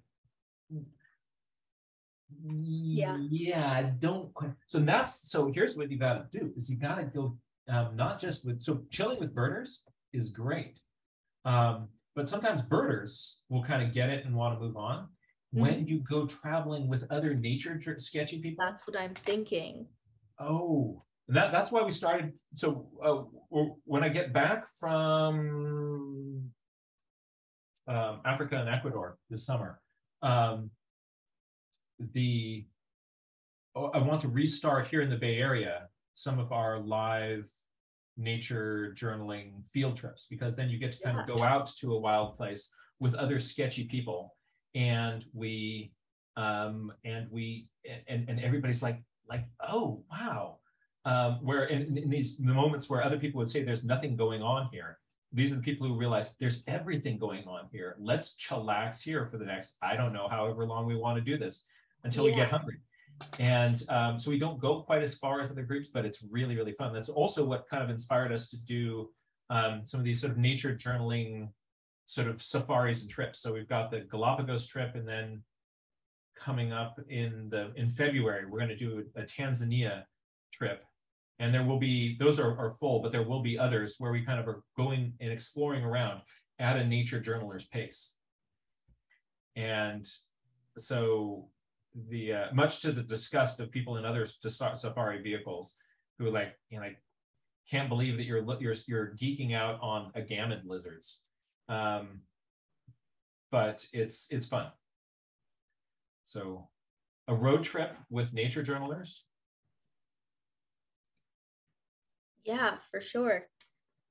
I mean, having the friend who wanted to drive the whole time is great, but I do like being able to sit there and draw things as they happen. But yeah. That's really fun. Thank you so much for that wonderful, rich share of what you've been doing. Well, thanks for, letting me show it off to you. Hopefully I'll have some more stuff for you next week. And also, isn't it amazing to see how all those sketches that you've been doing, all those practice studies, now when you're out in the field and something pops up in front of you, you're like, all right, let's just work with this. Exactly. I mean, that, and then finding that place of that steep learning curve and keep pushing yourself there, because then when you apply it to anything else, you see such leaps and bounds forward. Yeah, and that growth mindset is just huge. So yeah, that's right. Absolutely. Okay, thank you so much. Yeah. Oh, and the other thing, I made the account with your website. If you want to make, we'll make you an author on that. Perfect. Yeah. And then I'll see about getting some classes up for you guys. And yeah. That's really wonderful. That's wonderful. Thank you, Kate. Thank you so much. I really, and have you used WordPress before? WordPress. Maybe. Okay. So what we'll do is you and I will set up just a Zoom meeting with the two of us. I'll kind of walk you through kind of how to use the platform to post the stuff that you're doing and make it look cool. Okay. Sounds good. It'll be good. It'll be good. All right. Thank you. Thank you. Let's bounce over to London and see the Ray Bonto. You saw some pages there with sketchbooks filled with drawings, just like you're doing. All those wood storks and angles and views that just reminded me so much of inspiration we've gotten from your journals. That was a fun look, wasn't it? Yeah, quite. Thank you. What's been happening with your journals recently? Not really a lot, but since Tuesday, that is, but that was today. Yeah. Oh, nice. Love the way you push those values. That is so effective. Well, I got impatient as usual. Yeah, and you did the whole scene. Yes. Before you had even started painting. I finished it. That's great. Yeah. Also, notice the impact of that darker value in the background, how that really pops the those background cliffs. If that had been done really kind of in an anemic way, you really wouldn't have that same punch in it. Also, notice how putting in the darks there on that cliff face really accentuates the brightness of the water, right? That water feels bright, the foam feels bright because those cliffs are dark. Very effective. Very effective. Today, I went out and I didn't do any other pages because all the energy went into this foxglove. Oh. So, I mean, this is such a complex shape, and you just really have to get in the zone and, enjoy the first one. This one, it looks like it was fun. I imagine that. Did you enjoy painting this? Quite a lot. Yeah, it looks like you kind of got into a flow state here, and I like the value and color changes on the sides and the throats of these. Then looking into the throats of some of these, you get those little details. what was your approach to doing this? Did you start with the ones in the middle and then work your way back? Or how did you go about it? So I first quickly drew in the stalk, and then I made circles wherever the flower opening was. Mm-hmm. And then once I was done with that, I refined it.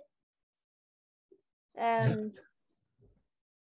weren't quite neat circles, but so I refined it.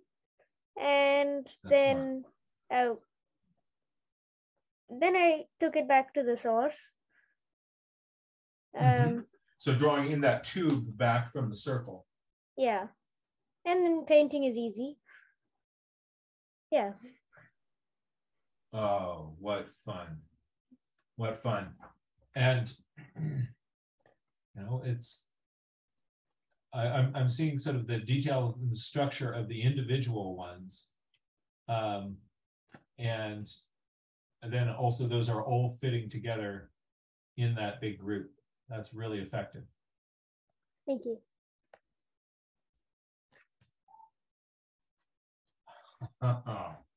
Really, really proud of you. That's terrific. Oh, and look at our friend here. Well, it's a gorilla skull. It so happened I had a picture, and I decided to make it at my pottery class. Wow, that is really cool. That is really, really cool.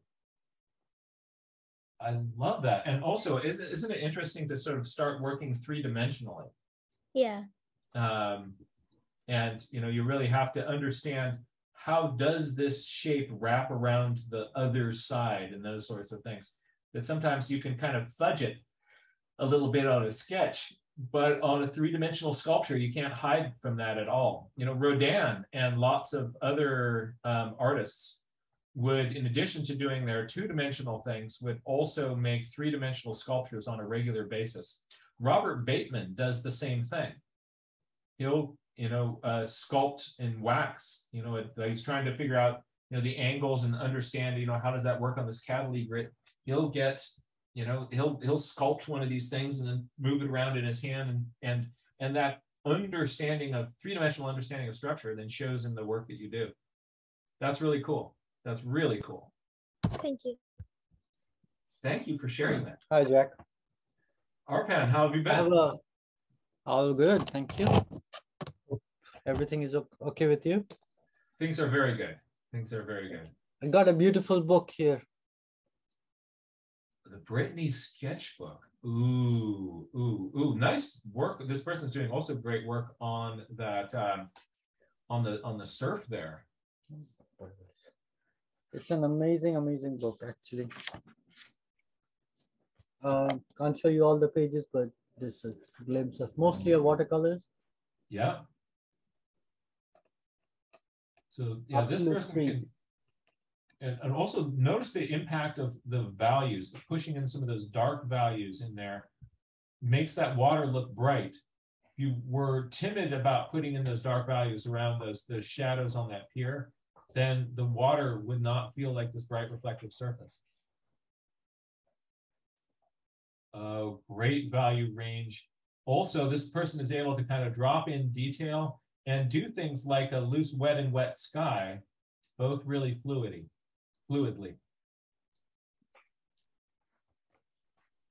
Skies that would make Constable happy there.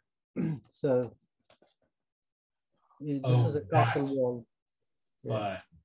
And talk about snodgrassing, right? Oh, you'd have to kind of get yourself at just the right angle so that you're seeing the horizon line through those windows. So there's probably a lot of deliberate kind of moving around that the artist did until you got to that one little point. Yeah. I also got a book for Norman Rockwell, an American artist. Yes. He's I was just going through some of the paintings, and one of the things really struck me. There's this painting of I think it's his son at a cafe, This is the painting that he did. And then he drawing that picture. Oh, that is fun. And that's a totally different angle. And I'm just wondering, how can he perceive that? And it's exactly. I mean, this is okay, but that is kind of. That is pretty meta. Level. That's really cool. I wonder if if somebody took a photograph and he worked from a photograph on part of that, or if that was, he was so good at visualizing things. You know, he put together all sorts of drawings of things that there's no way he would have had, you know, he wasn't having, you know, people pose for him for a bunch of these things. I wonder if he was just kind of wrapping that around and sort of visualizing what that would look like. That's really cool. There's also pictures of him looking at himself in the mirror and drawing himself a portrait, and there are like multiple ways of him in different angles, like himself. And he's doing the drawing himself, and that's a drawing. Of himself. Yes. Himself. That's again, that's sort of this inception thing where there's the picture of the picture. That's really fun. I wanted to ask you something. When I'm doing a drawing, I tend to make it very small so that it's within my control. And if I want to make it large, it just loses all its proportions. So I want to know how can I control that? It's more of a drawing thing than a painting thing. And how do I scale up? Because for me, the small drawing is okay, it's manageable. But when it's big, just a full, I'm not talking about huge, but even an A4 is like a challenge for me. Yeah. Ray Bonto, what are some of your thoughts on that? When you feel comfortable going big, what are things that you have found that help you translate from kind of work at a larger scale? You need to make first you need some basic shapes, and then you need to, before going into the real painting, you need to inspect that and change it around. Actually, for me, the thing is I have problems going small.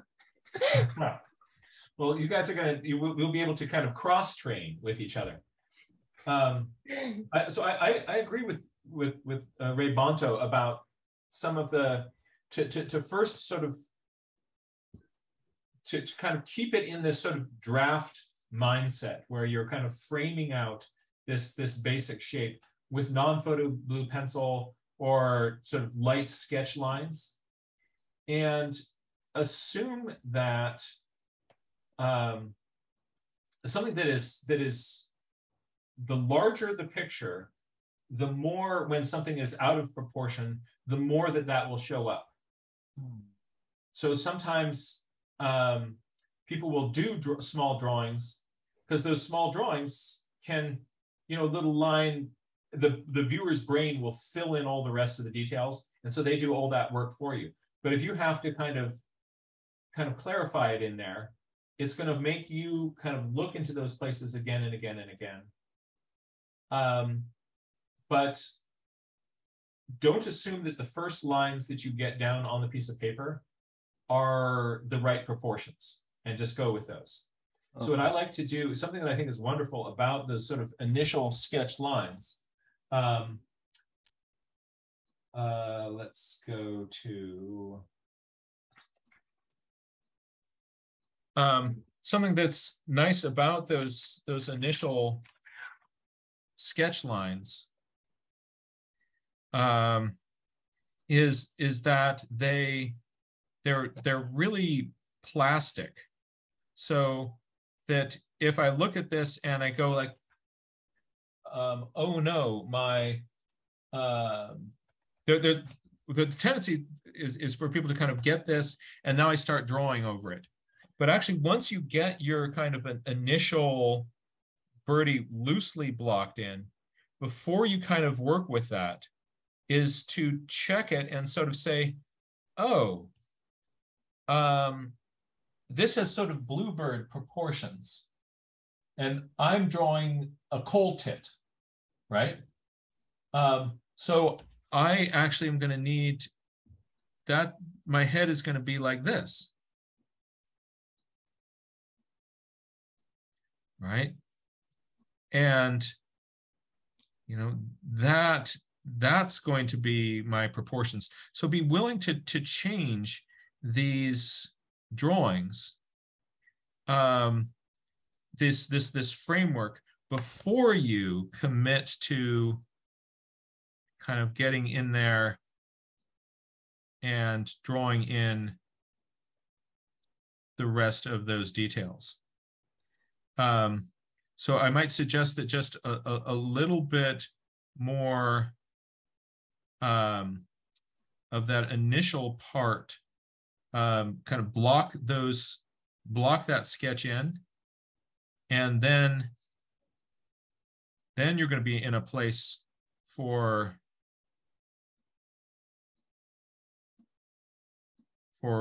drawing it. But don't assume that those first lines that you put in were in the right places. Does that make sense? Yeah, makes sense. That helps. But it sounds like it's not quite, maybe I answered a question that was different than the one you were asking. No, it is in line, so I'll try it out. Yeah, I kind of think that it is, sometimes I draw, when I start drawing a little bigger, that's the final version of it, and I'm not very willing to change it. I think I have to take a more loose approach to the draft of it than approaching it the final step. Yeah, I think, yeah, it's a little bit of reverse training required. And I would also take one other sort of tip from Ray Bonto's sketchbooks, that, you know, when Ray Bonto's out there drawing with pigeons, Ray Bonto's not drawing a pigeon. Ray Bonto's got the pigeons, right? So there's the sketch and the sketch and the sketch and the sketch. And think of each one of those as getting you incrementally closer to an understanding of the structure and the proportions and of whatever phenomenon you're looking at. The first drawing that you make of it is probably going to be a little bit off. And so if there's just one sketch of it, then all the pressure is on that guy. And that's the one that is probably going to have the proportions that are the wackiest. But if you, on that page, you get this drawing going, and then this one, and then this one, and this one, and this one, or we kind of go back to that sketchbook of all the wood stork moments that Kate held up, all those little birds together on that same page. Or think of, sort of channel some of Ray Bonto's energy when he's sketching the pigeons of, do we have one of those pages handy, Ray Bonto, where you've got like a bunch of, you know, just sort of a bunch of, sometimes it's just like the line of the back, sometimes it's a silhouette, sometimes it's worked in more, sometimes, but very often on these pages, there's many occupying the same page. So you're thinking of them each as studies that gets you incrementally closer to the maybe it's in a different sketchbook. Well, I've got ducks. Ducks. This will be great. All right, let me minimize my screen. Remove spotlight. So here we are. We're checking out ducks and coots. Yeah. So there's different sizes on the same page, different views. None of them you have to complete. So what if you gave yourself permission to have part of the silhouette of something that was larger? And that allows you to kind of get the details of that silhouette with a little bit more nuance, but that doesn't mean you have to finish that drawing.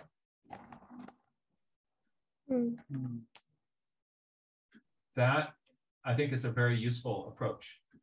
Hold on.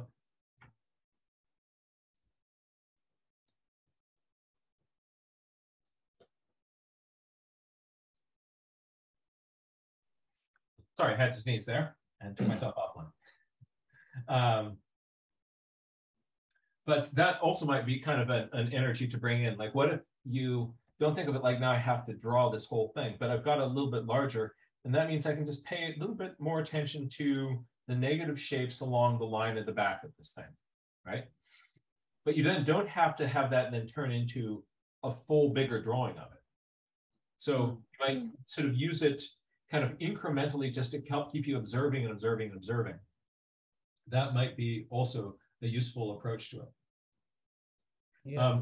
Something that I find is useful to do is sometimes like, today I'm going to sketch in the style of, right?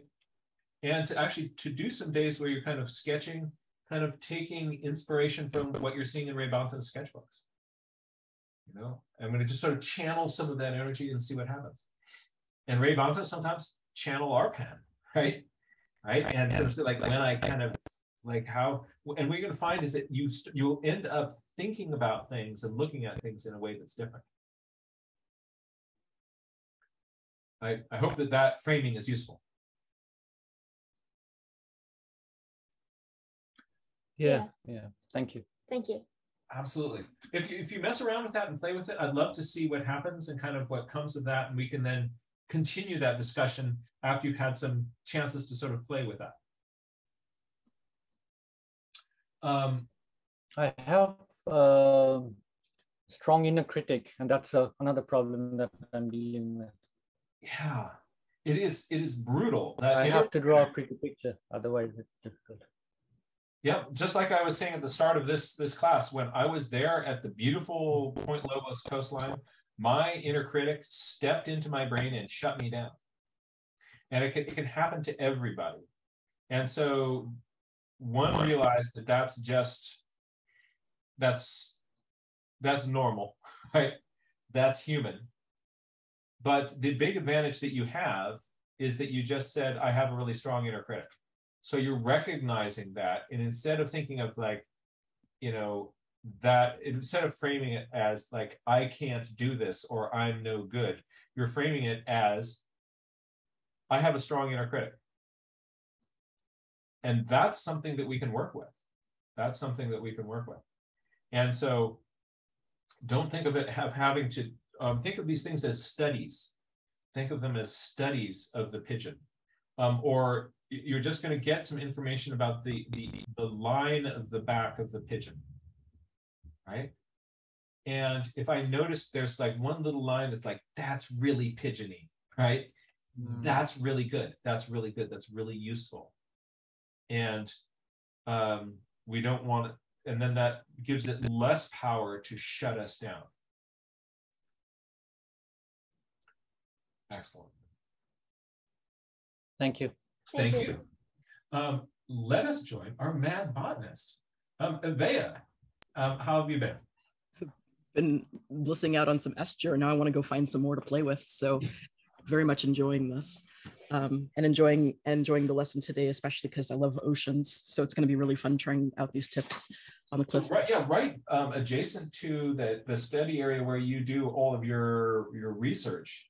You're right there by underneath the Golden Gate Bridge where you've got beautiful rocks and stuff. I know I already showed this one, but I can even tell you exactly where this is. This one, I showed it the other day, so you've already seen this. My apologies. So if you were to go over here and then continue going towards you, that's where the Golden Gate Bridge is. So this is just to the east of the Golden Gate Bridge. And then on the west, that's an area that I've been wanting to go back to and exploring for a long time because that's known as the Coastal Bluffs. And we get some of our most diverse species out there, all out on that place. It's also a really, really scary place when you're trying to go do restoration work, because if you're trying to carry huge containers full of ice plant up a slope. Oh dear, you're by the cliffs.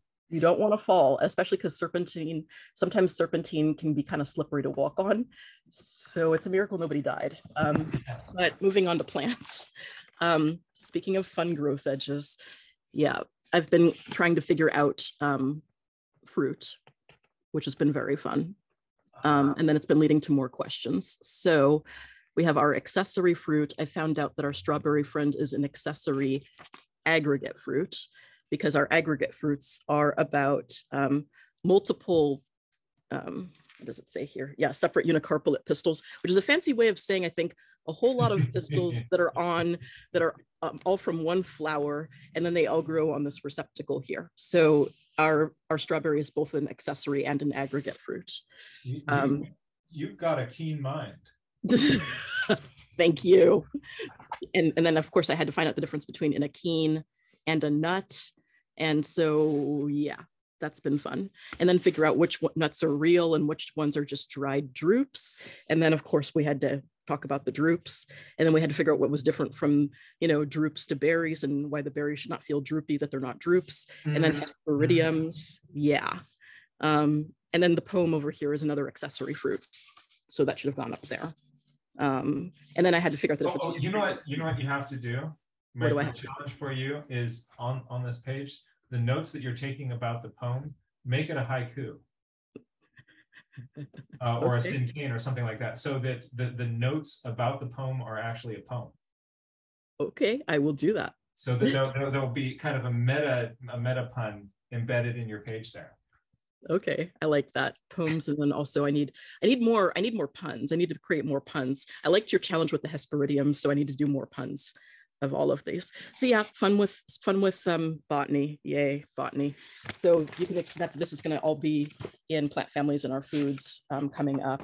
And then aside from that, just a reminder to people that if people want to go play with bugs, then these aren't done yet because I haven't finished with the classes yet. But this is the kind of stuff that Trisha gets up to with us. So that's really fun. Lovely head there. Let's see here. Let's find some more birds. Hello, birds. Attempted poem being crossed out right now. It's about a fellow coma. More bugs. Lots of bugs. Oh. Look at that nightmare face. Isn't that a cool nightmare face? Oh, that is so spooky. That's so cool.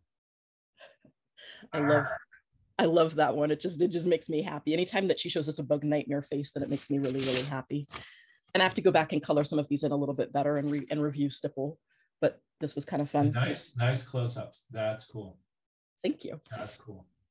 So yeah, let me see if I had anything else. Oh yeah, growth edges. If people want to really practice their growth edges, try drawing faces. This one I drew of Marley during a Nature Journal show, and he was moving a lot, so it doesn't look completely like him, but it was fun trying to draw a moving Marley. Yep. And then I tried to draw Trisha as well. It's my first time trying to draw her. And so that whole thing about pencil miles, if you're scared of drawing faces, it's the same thing. People, faces, miles, or whatever. So you got to try drawing them more than once too, I think. And then even if you get a good drawing of somebody, draw them again, because the next one may not be that great, and that's okay, because it's all practice and more birds. And I'm going to be putting songs, because I want to see the songs. So I'm going to be trying to draw all of the different songs from the song Sparrow, because there's way too many of them. So I'm going to be trying to get them all over here and to just play with how I put down songs, because I've begun listening to them at work. And then another thing, just to end on a more light note, if you are trying to draw things and you get really stuck and it's in a classroom form, then draw random cartoon characters to amuse yourself, and then go back and watch the class again later. So yeah, I just wanted to encourage nice. Good call. Yeah, good call. I don't know if I have anything else really big to share. Oh, you're putting in some crazy pencil miles. Oh, look at this. Look at that bug, that critter. Oh, what fun. What fun. This one, yeah. This one looks like it's a mantis, but it's not. It's a mantis fly. One thing I learned is that if you see it all as one word, then that means it's not a real one. So this one is not an actual, yeah. I don't think it's even a real mantis, but I'm not totally sure. So they're like pretenders. Yeah, it pretends on a lot of levels. It's really fun. And then I think I already showed this one a while ago, but just for funsies, where did you go, my lovely hammerhead looking friend? La la la. Sorry, I don't know exactly where they are, but we were drawing mantises earlier, so then it can be really fun to try to compare the two of them. Mm-hmm. Oh, there it was. I saw the mantis. You're just diving in with these. Oh, these bug drawings are your jam. And the funny thing is that I don't even know much about bugs. This is something, sorry for my, this is something that I have never really drawn before. And so it's new. This is really fun. Yeah, we get to geek out. These are all off of the bug nights. Yeah. And then a friend landed on my page while I was at Bug Night, so I had to draw Aw. honorary moth friend, because there's going to be a moth night coming up soon. I'm going to miss that, sadly, but there's going to be a bunch of people going and celebrating moths. But aren't they adorable? Look at those cute little heads. So cute. And the little oxelli. These are the Yeah. simple guys. I see a little Ocelli there. So yeah, I don't know if I have any other. Oh wait, there was a bug. Okay, sorry. Wait, I saw a bug. Oh yeah. Okay, yeah. I think I already showed this one too, but yeah, one more, just for good fortune. How neat. Bugs. I love the labels too. Thank you. Label drawings are so they like take a drawing, but then you turn it into a diagram, and it's like the next level. I'm still working on this one. It's not done yet, but yeah. So I gotta color this in. That's really wonderful. Thank you. So yeah, I hope that I've convinced people to come check out the Bug Nights with Trisha. That sounds really, really cool. Hold on, Avea, I'm going to bring you back on here for just a second, but I'm going to bring in Susan, because don't look at the chat. Don't look at the chat. Okay, I won't look at the chat. All right, because Susan, you can now unmute. So Susan's got a question for you. What was your question? Oh, yeah. Well, I was wondering with regard to the fruits, and you were talking about the blackberries being versus the mulberries. I was wondering, what do you get if you feed a blackberry to a bunch of crows? A blackberry to a bunch of crows. Blackberry to not an aggregate. No, that makes no sense. A Taurus, something involving a Taurus, because that's the name of the little thing. Okay, no, what is it? No, what kind of fruit is it? It's an accessory to murder. I like that one. Accessory to, okay, I like that one. That one's good.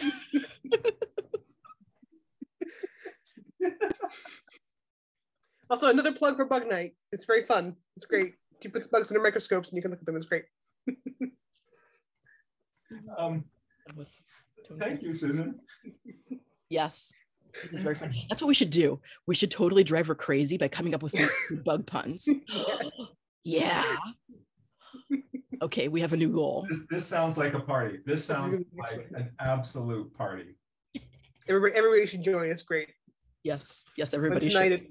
At 10 p.m. for me. What's that, 7? I think it's what time is it? 7 o'clock our time, yeah. 7, there you go. All right, everyone should join. Yeah, we'll be doing that tonight in just a few hours. An accessory to murder. Susan? Accessory to murder. Respect. I try. I like that. Yeah, accessory. Or no, accessory. Yeah. Accessory to murder.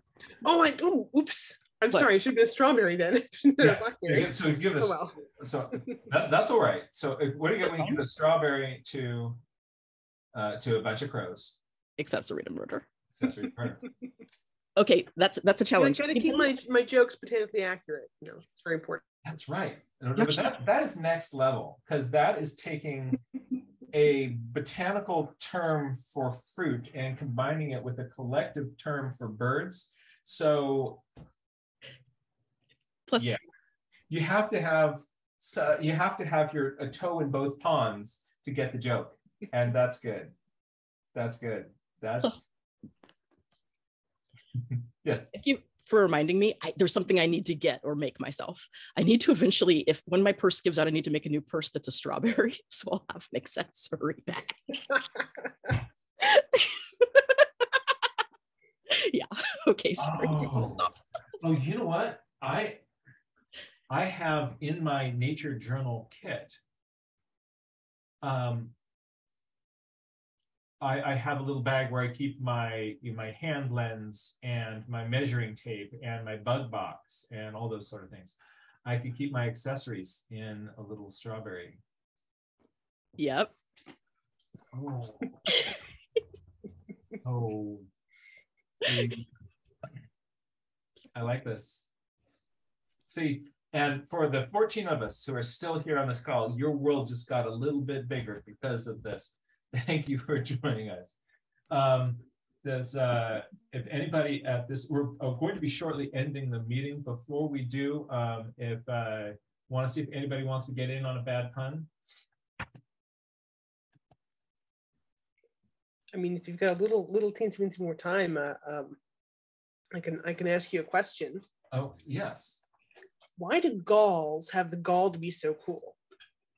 Here's some Gauls I've been drawing.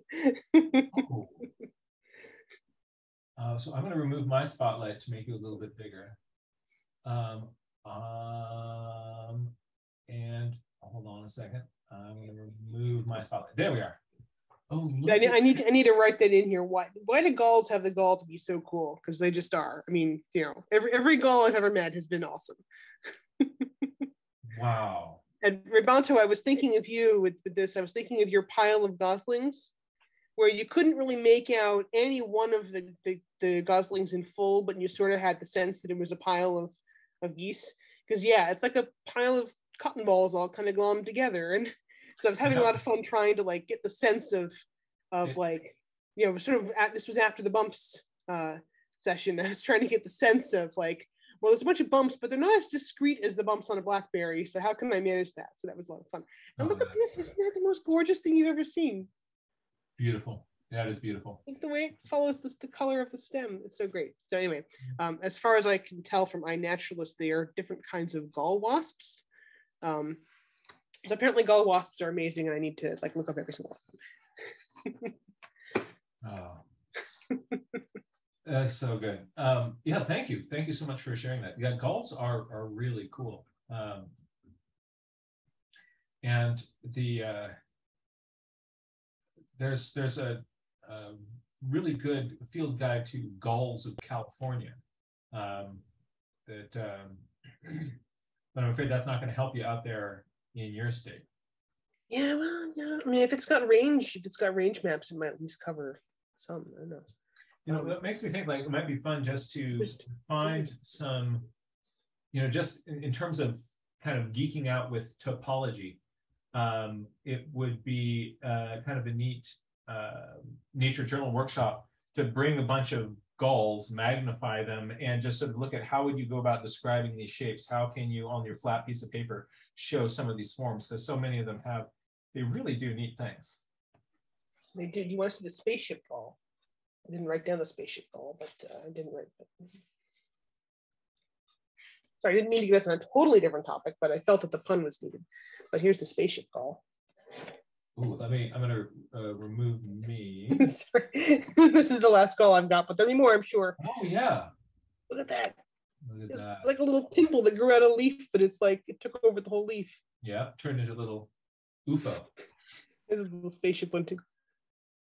So yeah, very fun. More gall. They're all wasps apparently. I don't know why nobody else is making galls lately, but Sawflies also make some galls. There's some galls that are sawflies. There's a number of different gall making organisms, but snippet wasps seem to like really geek out on it hard.